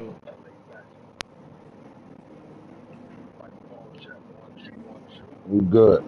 All right, LaMichael Vick, man, 44,317 passing yards, 48 touchdowns, 16 picks though as a pure running quarterback. This man rushed for 1575 on the ground. He was in a Heisman conversation. Ezekiel Wagner, is he related to Wagner? That's what I want to know. Is he related to this guy?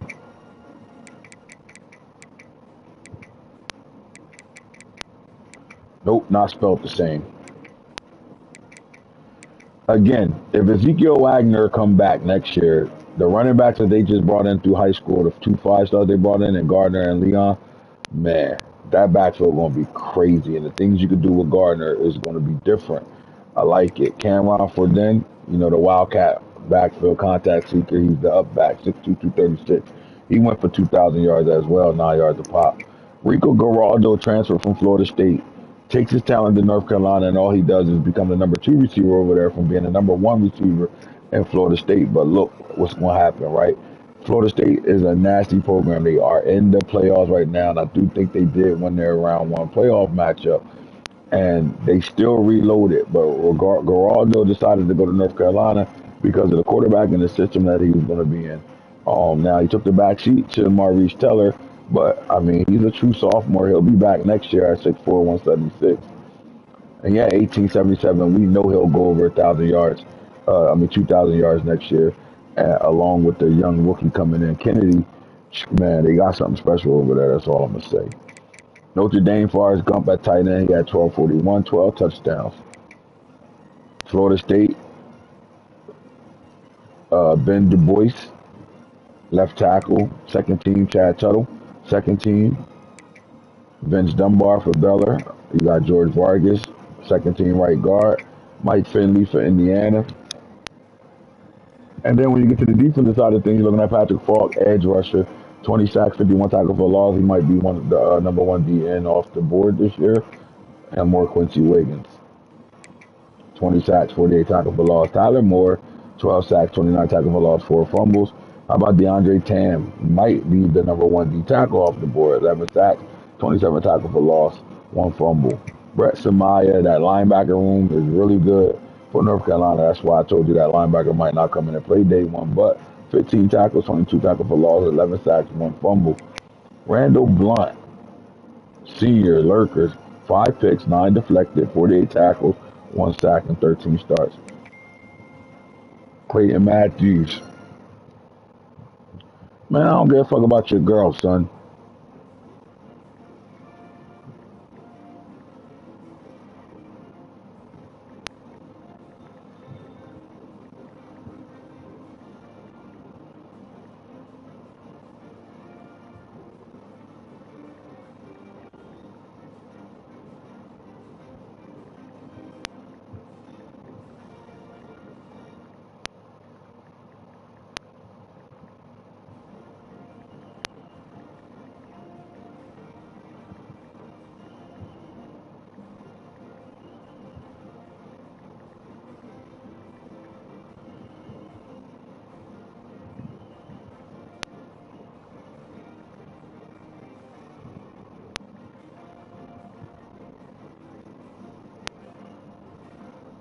answering the phone.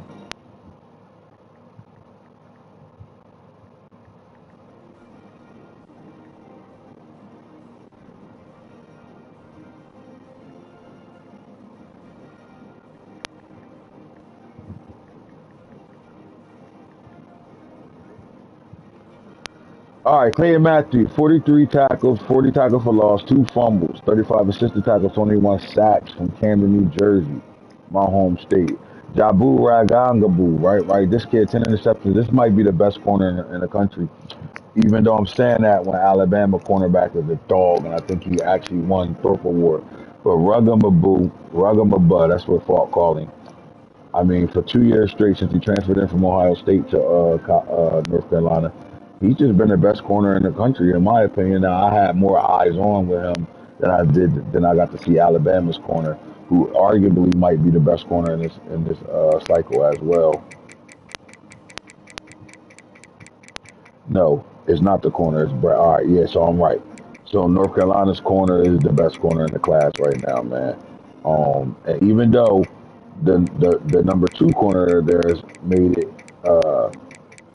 his first team, right? And Cordell Isaac, he's their number 2 corner, but 6'3", 215, man, bumper run specialist out there with 10 picks, 15 pass deflections. That all comes because he's getting the most work. They really don't want to try Ragamaba. They stay away from him. And because of that, Isaac gets all the attention over there. But Ragamaba is definitely going to be a top 10 pick in this year's draft, for sure. I don't see him coming back. And if he does come back, oh my God.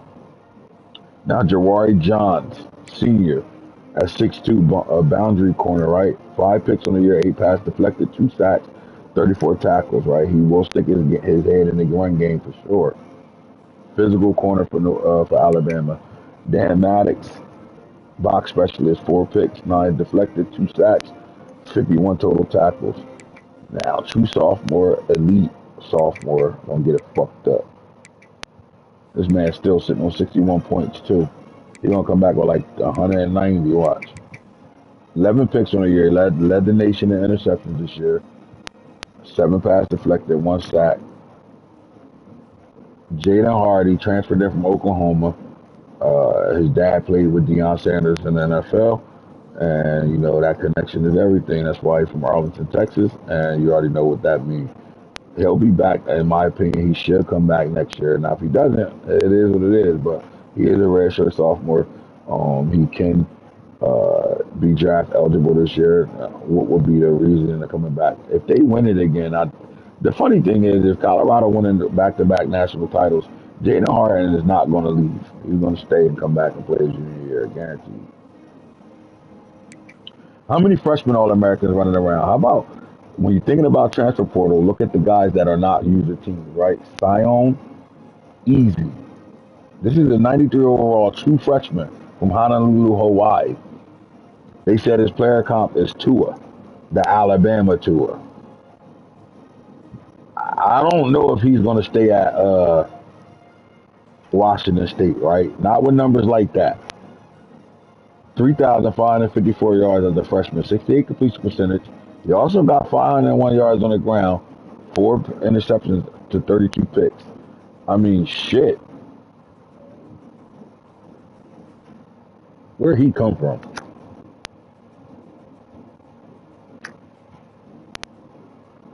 This is what happened when we NIL and edit, because I didn't touch this kid. This kid came in like this already. He done developed into a 93 overall freshman.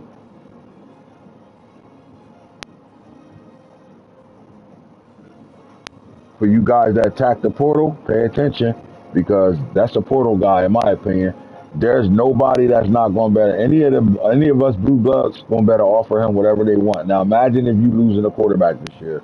What it look like to go get this kid?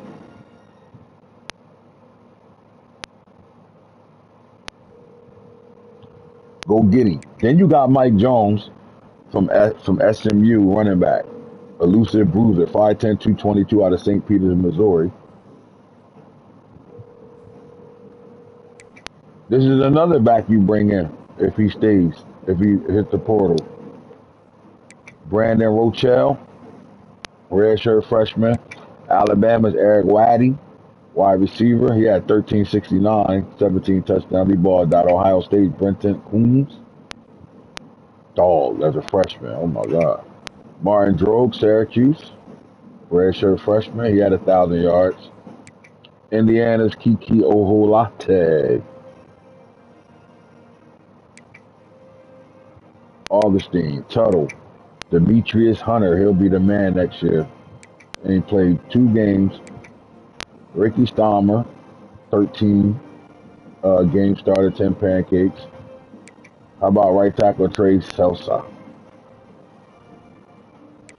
And then you're looking at redshirt freshman Billy Chesterfield, 32 tackles, 32 sacks, 57 tackles for loss, 4 fumbles. He'll be back. Dante Carradine will be back. Kevin Hester will be back. Ezra Christensen, how many sacks he had? 9 on the year, 26 tackles for loss. He'll be back. Lionel Warmark, he had 10 sacks as a redshirt freshman.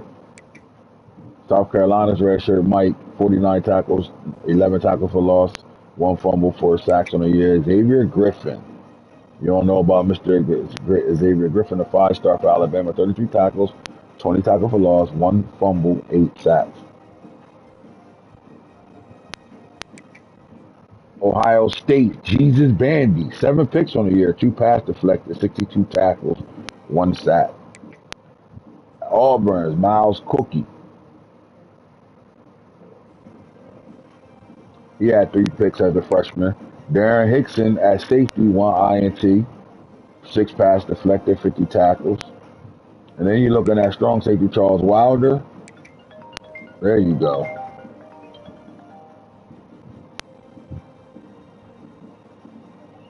Yo, cuz. Yeah. Can you do me a favor? What's up? Can you go on my room until Julian girl come in? Cause he don't want her to smell the weed. You smell like all bud in the living room. I ain't flush it. You still smell like it, or he wouldn't have said it to me.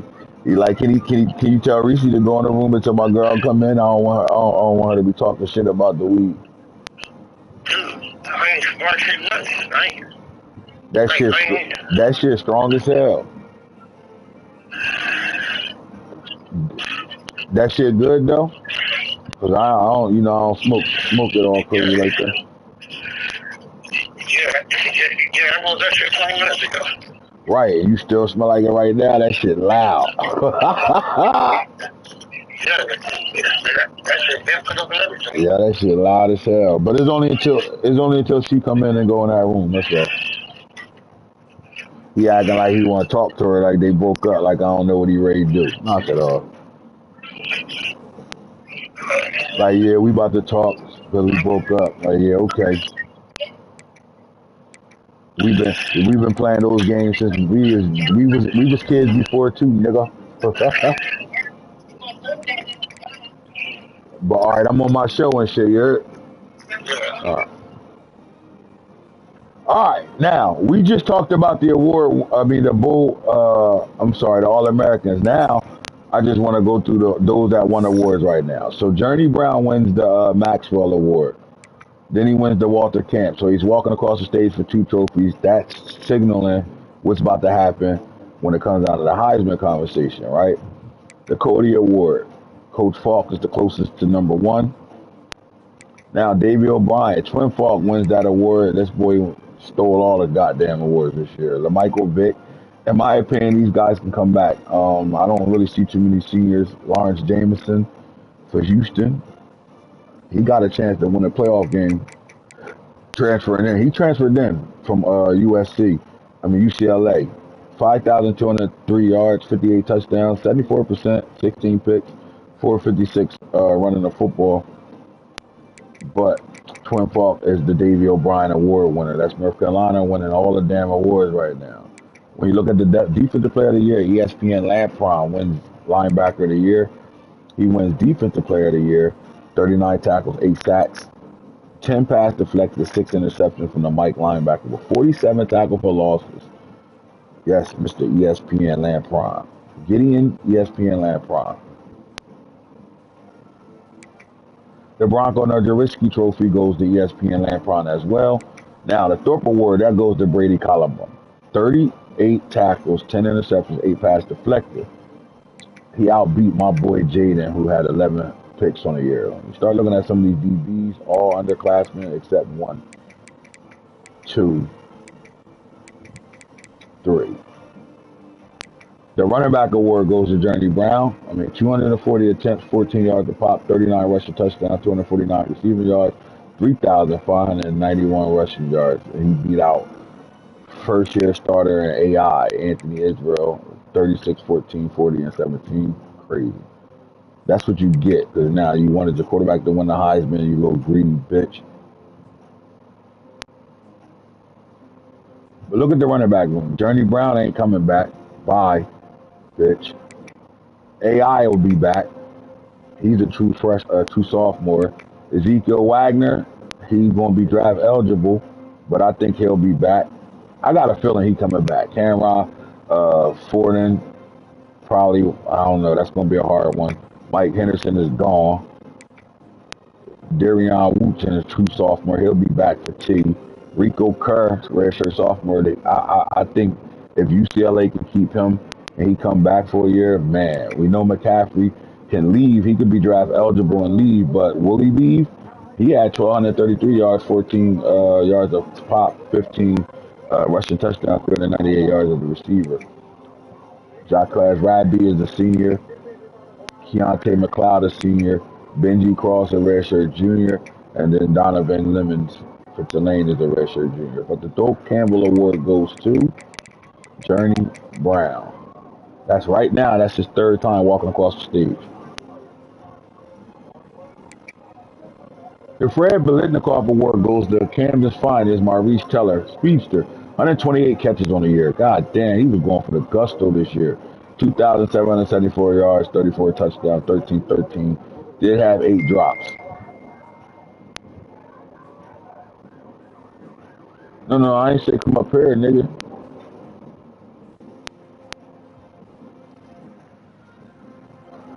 God damn, Julian blowing my shit.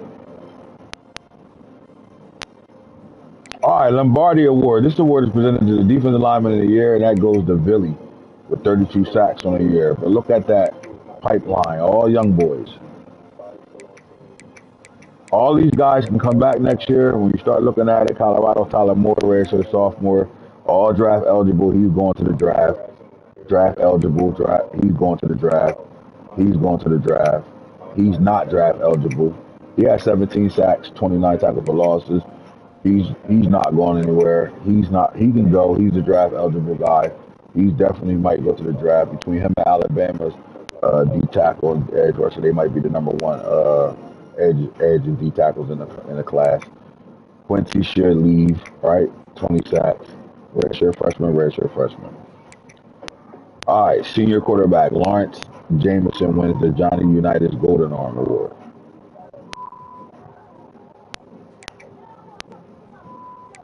Man, Kane Archer had a pretty solid year. 44 touchdowns, 12 picks.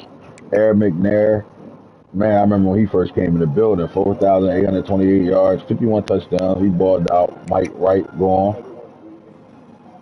Not too many guys losing quarterbacks. Florida will be losing theirs. Louisville will be losing theirs. Edge rusher of the year, Billy Tafafatula. Outland, Kai Breezy. This is what happened when you bring in the top lineman every year.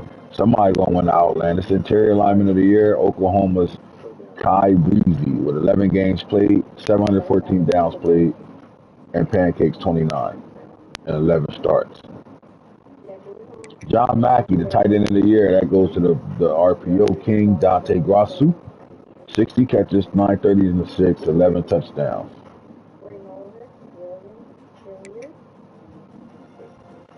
Dick Buckets goes to ESPN Lamprin.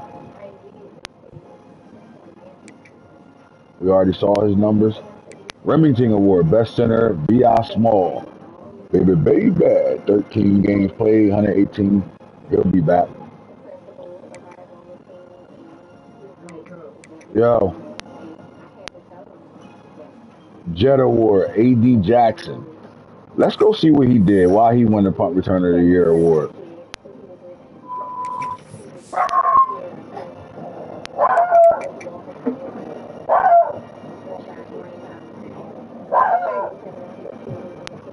8.5 average there. Go lay the fuck down.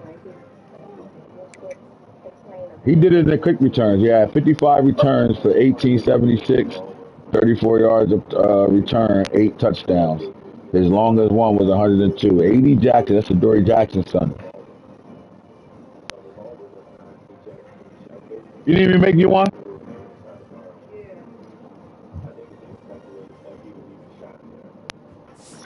I like that. You're looking at TJ Owens, he should be back, maybe.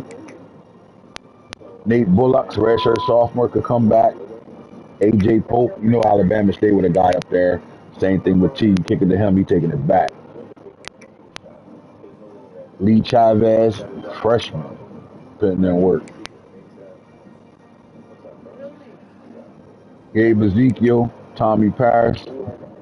You got Quentin Gibson and Boo Carter down there, both balled out for Colorado. Now, freshman of the year, Sion Easy. Whoever get this kid go to the portal, they getting a dog, bro. This guy crazy. All right, let's talk about the 5 Heisman guys that's going to be talked about and who won it. We know who's the winner of it, but let's go from bottom to top. LaMichael Vick. Let's go look at his stats on 2036 and what he did. All right, so 4,317 yards, 48 touchdowns, 16 interceptions, 70% on the year, 16 yards of play, 332 yards a game. Huh?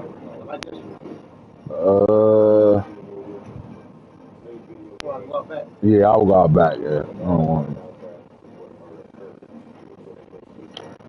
All right. Not only did he do that as a passer, he also had 28 touchdowns as a running back. 1578-5. Now here's the thing. This is the reason why he didn't win the Heisman. When you start looking at the game logs. Now as a rusher against USC, 10 carries, 241 yards. This started his Heisman campaign. And a 47-36 loss, he went crazy. 4 rushing touchdowns. He comes back against a user against Baylor. Does it again. 12 carries for 190. TCU, not really. Didn't really do nothing in these games as a rusher. Then he gets into his computer games. 225, 374. Against Alabama, 14 carries, 58. Got kind of shut in that game, 1 touchdown. Then he goes 177 here. Doesn't do anything against Max on the run game. Florida doesn't do anything. Good score, rush 2 touchdowns there. And then Vanderbilt, he gives you 126 with 3 touchdowns and then 2 rushing touchdowns in the SEC championship. And that's as a passer. I'm sorry. That's what he did as a passer. Oh, my God. I mean, so his biggest passing game was in the Arkansas game. But then as a runner, he went 126 here, 2 touchdowns. What was his biggest game? Computer game, 374, 5 touchdowns, back-to-back, big-time games there. But he also ran the ball really well against USC. 241 yards on the ground, 4 touchdowns. He did that shit. 94 passing yards. All right, that's the difference. I think LaMichael's problem is he didn't in the big games, right? Like when you look at the game stats again, my bad. I think what killed him in the Heisman because he had some of the best numbers from a quarterback from a dual threat standpoint. But when you look at the games, right, when it came out of big games, he lost to USC.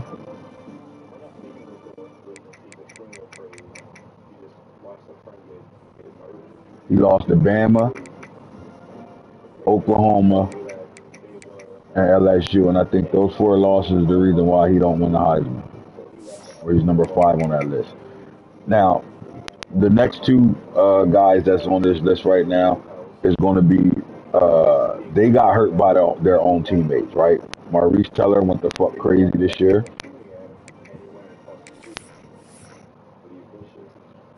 And you look at the production against users versus computer.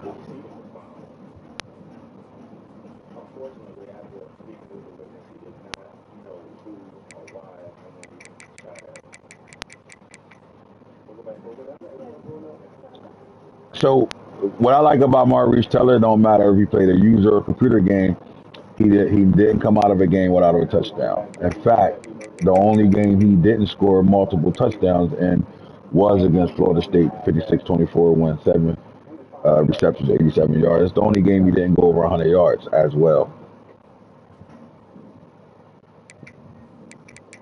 His biggest game was the conference championship game, 380 yards receiving, 2 touchdowns. Yeah, all right, bitch ass nigga. Maurice Teller, but he went off. Good shit. And the problem is, you're the receiver, but your quarterback had a year too, right? And again, almost 100 touchdowns in 1 year, only 4 picks. I think that's the biggest statement you could say about Twin Falk as a redshirt sophomore. Not only did he throw for 7,000 yards, 93 touchdowns, he only threw 4 interceptions on the year. And his biggest game,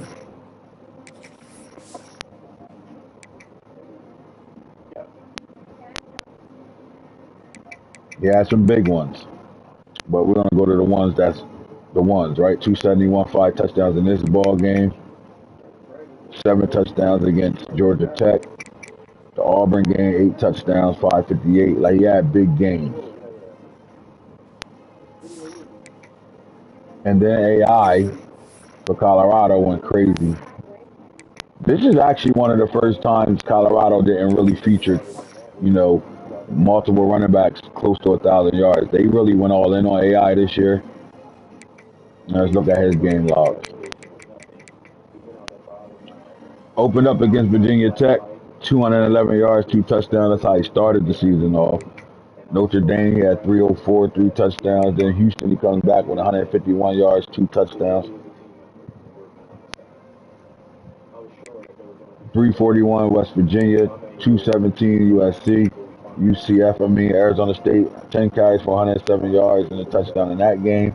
The USF game, he went for 242, 2 touchdowns against USC, 15 carries, 155, 10.3, 3 touchdowns in that game. 201 in the Miami game. Iowa State disrespectful. BYU disrespectful. Texas Tech went bonkers. And then in Houston in the championship game, he goes for 22 carries for 351 yards, 4 touchdowns. I don't know how he didn't. I'm a little mad. He should have won that shit. And then we know what Journey Brown did. And what made Journey Brown special is, remember, C.J. McCaffrey had 1,500 yards rushing as well. So they had 2 running backs that went. The one went over 1,000 and the other one went over 3,000. So Journey, he really earned it, and he did it at the end of the season. And it wasn't like this the crazy thing, because Journey was on his way to being, you know, number 3 on this list, and he saw that performance what AI did in that Texas Tech game, and it was lights out after that, right? Because you could see him splitting carries here, right? And then you're gonna see the change where he decided, oh wait, you doing that? I'm doing it. Fuck that. And this is when you know he went right to the stats and saw Israel going crazy, and they've been battling all year long. Because I did the same thing. Went right to the stat line and said, okay, I'm on your ass. No diddy. And then he just started going bumpers, right? I mean, 9 carries for 283 yards is ridiculous against Virginia. Then he goes 17.9 against Georgia Tech, 24.7 against Boston College, 26 point. This is where he said, this is my time to shine, right? His last 4 games, 457, 351, 347, and 422. To bring home the Heisman Trophy. I think this is North Carolina's second running back. LaDainian Tomlinson the second won it as well to win the Heisman race. I haven't won a Heisman with a running back at all.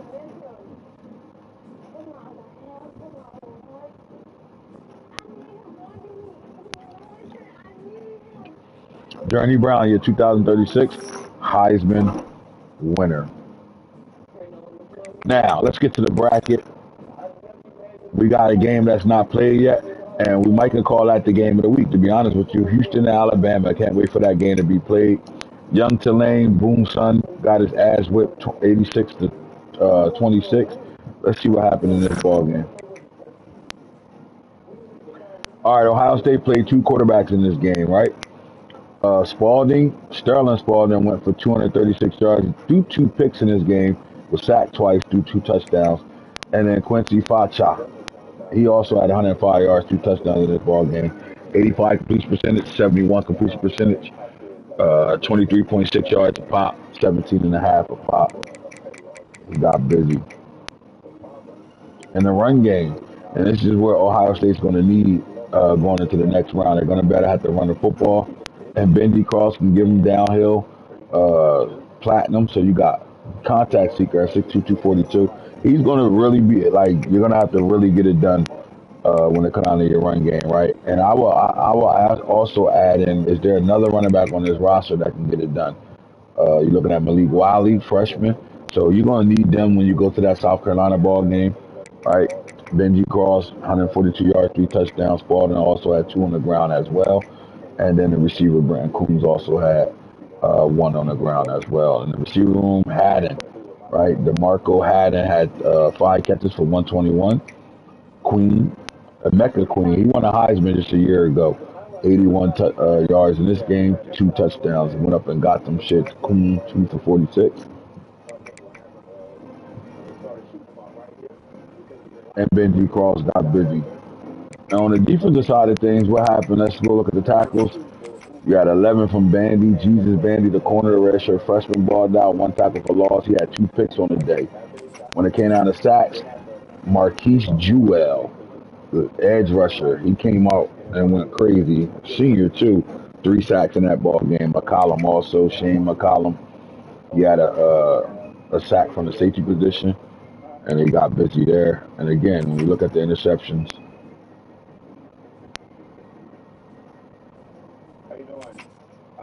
Bandy had 2 as a redshirt freshman, bumper run guy too. Walker had 1, Mike linebacker, Anthony Hack, the free safety, had a pick in this game. Paul Messer, the other corner, had a pick in this game. Gramonte, Raphael, Strong, Mike as well had a pick in this. And then Ja'Cory Babinos, the Will, also had an INT in this game. Anybody take anything back to the crib?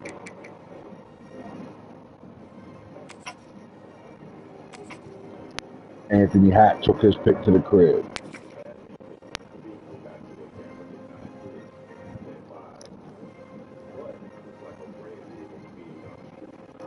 All right, so Ohio State will be going to the quarterfinal. Remember, Ohio State played in the national title last year for the first time. They played Colorado last year in the national title. So Colorado's still on the board to better defend their title. Ohio State is still in the running to better chase to get back to a title to win their first. They'll be going to South Carolina in the quarterfinals, right? Look like that's the Fiesta Bowl that they'll be playing in. South Carolina, Ohio State will be the matchup in round 2.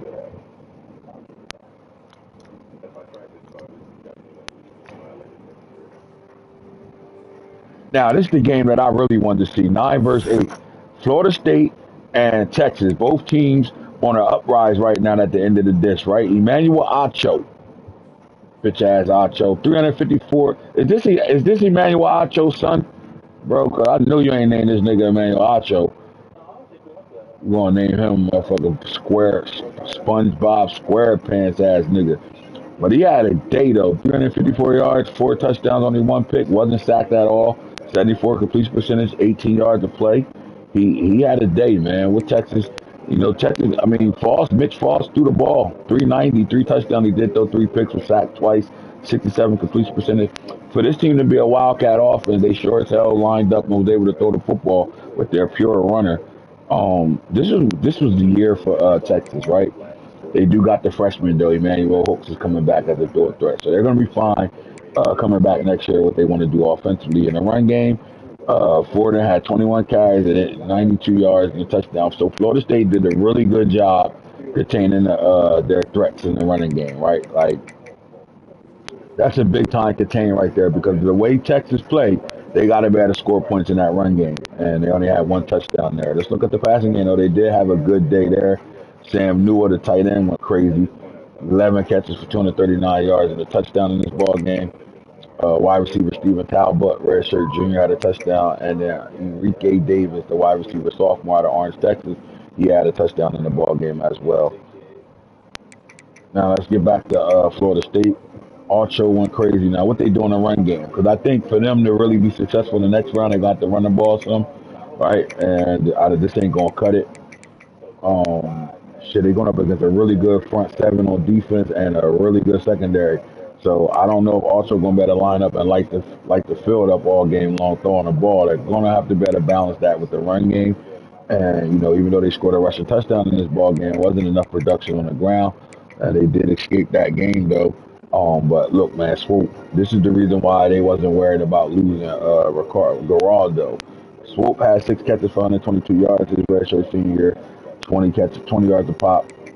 Barfield, the junior, also had a 91 yards, 30 yards a pop.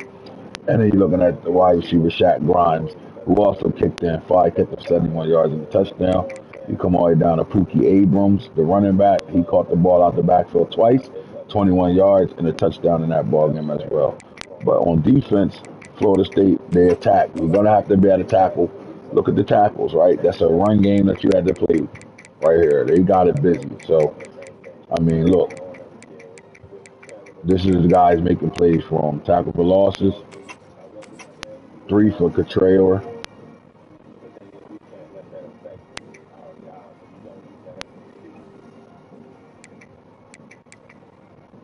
Their upperclassmen made plays for them. Shouldn't have been a lot of sacks, but they did get 2. Finley and Pettigrew had sacks, both D tackles, and then INTs. Peace had a pick. O'Kine, the Mike linebacker, had a pick, and then Max Haslam. I hear you.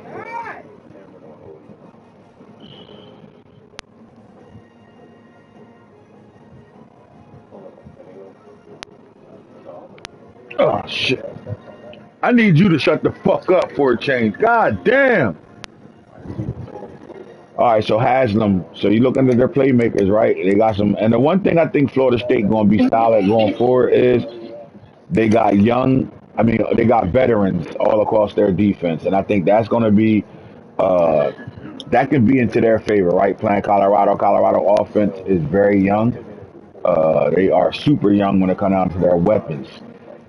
And I think Florida State having a more seasoned team, more veteran-based team, can get them in a situation. So if Florida State can keep the game close, they got a chance to go into the Sugar Bowl in New Orleans and really give Colorado fits in this ball game.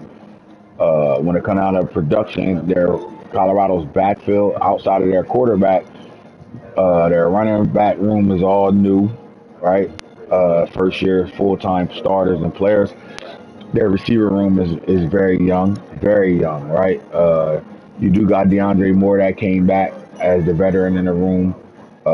Zach Atkins, the slash wide receiver, tight end 5-star, who comes back as juniors. But the rest of that team is freshmen and sophomores across the board when it comes down to their weapons. Their tight end is back Clement still, right?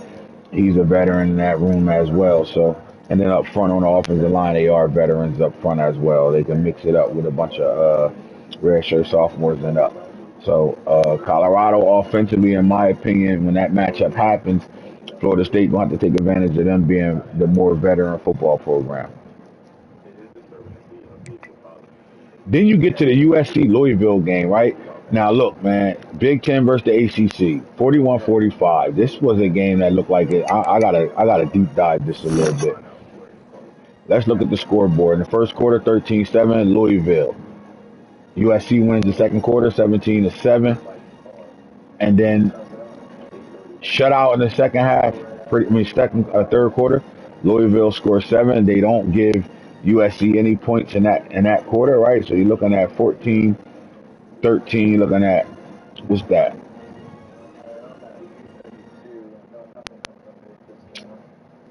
27-17. No, it was 27-24 going into the fourth quarter.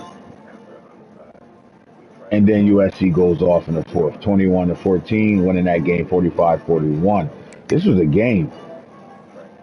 All right, so we're going to Shaquem Mines. He's been lights out all year. From the end of last year to this year, their backfield creator, redshirt senior from Dearborn, Michigan, was really playing good football. He did throw 2 picks, was sacked twice in that game. The problem is the completion percentage was terrible, 58%. He was under 60% in this ball game. USC, the one thing they do really good on their up front, they have a good defensive line, and they will cause fits up front to better let that secondary be good in coverage, right? So I think that's what you saw a little bit in this game. Both of them were scoring at a high level. But Louisville quarterback, to me, I mean, put the numbers up. I mean, 3 touchdowns, 2 interceptions, right? But the 2 sacks kind of hurt a little something. I'm making it right now. It's kind of hurt a little bit. And then the 58%, right? To me, like when you look at 15.2, you're looking at, I don't want to call it mid range throwing because I know, watching Louisville's offense and playing them last year in the playoffs, they like the short game and they like their players making plays after the catch. I think USC contained it, didn't shut it, but contained it, right? And he made it hard for them to really be on point, right? When you have 58%, under 60% throwing the football, you're not really in rhythm at all, right? And when you're not in rhythm, things can happen. I think that's why you got the 2 interceptions. So it looks like USC was able to hold back and better put them in a situation where, 4-point win. What are you doing in run game though, right? 9 carries, 7 and 5, right? You can't abandon the run in the playoffs, man. I mean, we had 3 rushing touchdowns in this ball game, but you got 2 backs that, or rather, they backs or quarterbacks. One 7 yards to carry, the other one had 9 yards to carry, and even Okunwakwo also was 3.4, almost 4 yards to carry. Like we got to get these boys the ball. Somebody should have had double-digit carries here, right? And me personally, it should have been Radbe. He's your bell cow. He's the guy that got the downhill and the workhorse. He's the guy that could have got you to where you were trying to go, along with the other senior, right? You got to rely on that talent. Like it should have been 20 carries here, 20 something carries here, and we looking at a different ball game, right? So you do get 2 receivers, a tight end that went over 100, and 2 tight ends that went over 100. Actually, the young receivers, Quentin Hammer had his 2 catches, so they kind of got like. Uh, I just think, man, the run game should have. When you got 2 tight ends doing this, your run game should have just been better, in my opinion. Let's look at USC and what they did offensively. Look, man, Ramon Pete. Listen, I played this guy week 9, and Rodney Pete's son, one of his other kids, right? He's like that throwing the football, and he's a true pocket passer as a true sophomore that'll be back next year for USC. And we're gonna have to argue that maybe USC might have the best quarterback in the country next year coming back with playing time, right? It's going to be some guys that's coming back that I'm ignoring right now.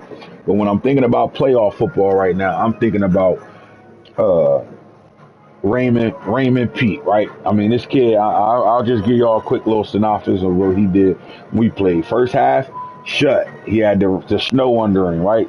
He was cold all first half. And then the second half, we decided we want to play nothing but man and give him all man looks to see if he could read the field, and he showed us he could. And I'm seeing that right here. Now, another situation is this is the reason why this game wasn't put away. Because anytime you throw for 423, 5 touchdowns, only 1 pick, why end the margin of victory bigger? Well, it's because you under 60% completion. That means you was not accurate as you wanted to be, even though the numbers is great and it looked good. But the accuracy, to me, held stalled drives out. Without watching this game, in my opinion, it was a lot of drives being stalled and some long third downs happening in this ball game because of the inaccuracy, right? But USC weapons in the receiving game is like that. They got about 3 dogs at receiver that got speed, and not just speed, they physical as a motherfucker. And when you just get them the ball and let them make plays, they can break tackles and go from a 5 yard catch going 70 and 80, if the ball's thrown accurate. I know that because it happened to us. Now, I can almost guarantee you Louisville didn't give them a lot of man-to-man. I can promise you that, right? And I think that's the reason why they kept things in front of them. But we're going to find out when I get to their stat line what really happened in this ball game, because this looked like this was one of them games that came down to the wire, right? But Raymond Pete, as a true sophomore, is going to be the man next year. And not just that, USC is a buzz in Cali right now, man. And the buzz is USC is in the second round of the playoffs. Let's talk about it, right? We got 3 Big Ten teams that's still playing football right now. So when you ask who's the best conference of football, you got to start looking at who's still playing. Now, in the run game, 9 carries for Henderson. Pete also kicked in with 22 yards. Again, I think the run game got to be a little bit more. Guys out here just want to throw the ball all around the park, and that's fine if they get you a victory, but be careful. That's all I'm going to say. Now, A.D. Jackson balled out for them. 6 catches, 120 yards, 20 pop, 1 touchdown. That's a big-time game. Only 1 drop on the day. Trent Jew, here go the guys. A.D. is their guy, right? He wear that 1 for a reason. But Jew is physical as fuck. He break tackles. His longest play was 38 yards. Then you're looking at the running back, Mike Henderson, with 7 catches out the backfield, 87 yards, 2 touchdowns. Tucker Mama from Ordell, New Jersey. Pure possession guy. 44 was his longest. He scored a touchdown in this ball game too. And to me, their best receiver is right here, Kenyon Slayton. And he only had 3 catches, 29 yards. So Louisville did their homework when it came down to the receivers, right? They shut the big time guy, but they forgot about the guy, right? And the AD did his thing in this game. So did you. I knew it was a 13 or 14. I thought they had a 16 that was like that too. Hold on. Was it him? Where that nigga at? It might be the white boy, Wayne. Him right here. He didn't get no catches in this game. And then you look on the defensive side of things, the winner, we talk about the winner and the winner only. Mays, Tay Mays, man, he had a pick in that Notre Dame game that was fucking nuts. But 10 tackles, 3 tackles for losses in that game. Anybody get to the quarterback, you got Gillen. You also had Udezi. And then on the INT front, Good had a pick at corner. And then Carrington Price also had a pick at corner. So Ohio State, Florida State, and USC move on to the second round.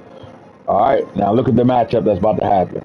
USC will be traveling to the Rose Bowl to play UCLA in a rematch. This was a game that was played earlier in the year where UCLA won that ball game. This is a rematch. The winner of this is going to the semifinals. It's that simple.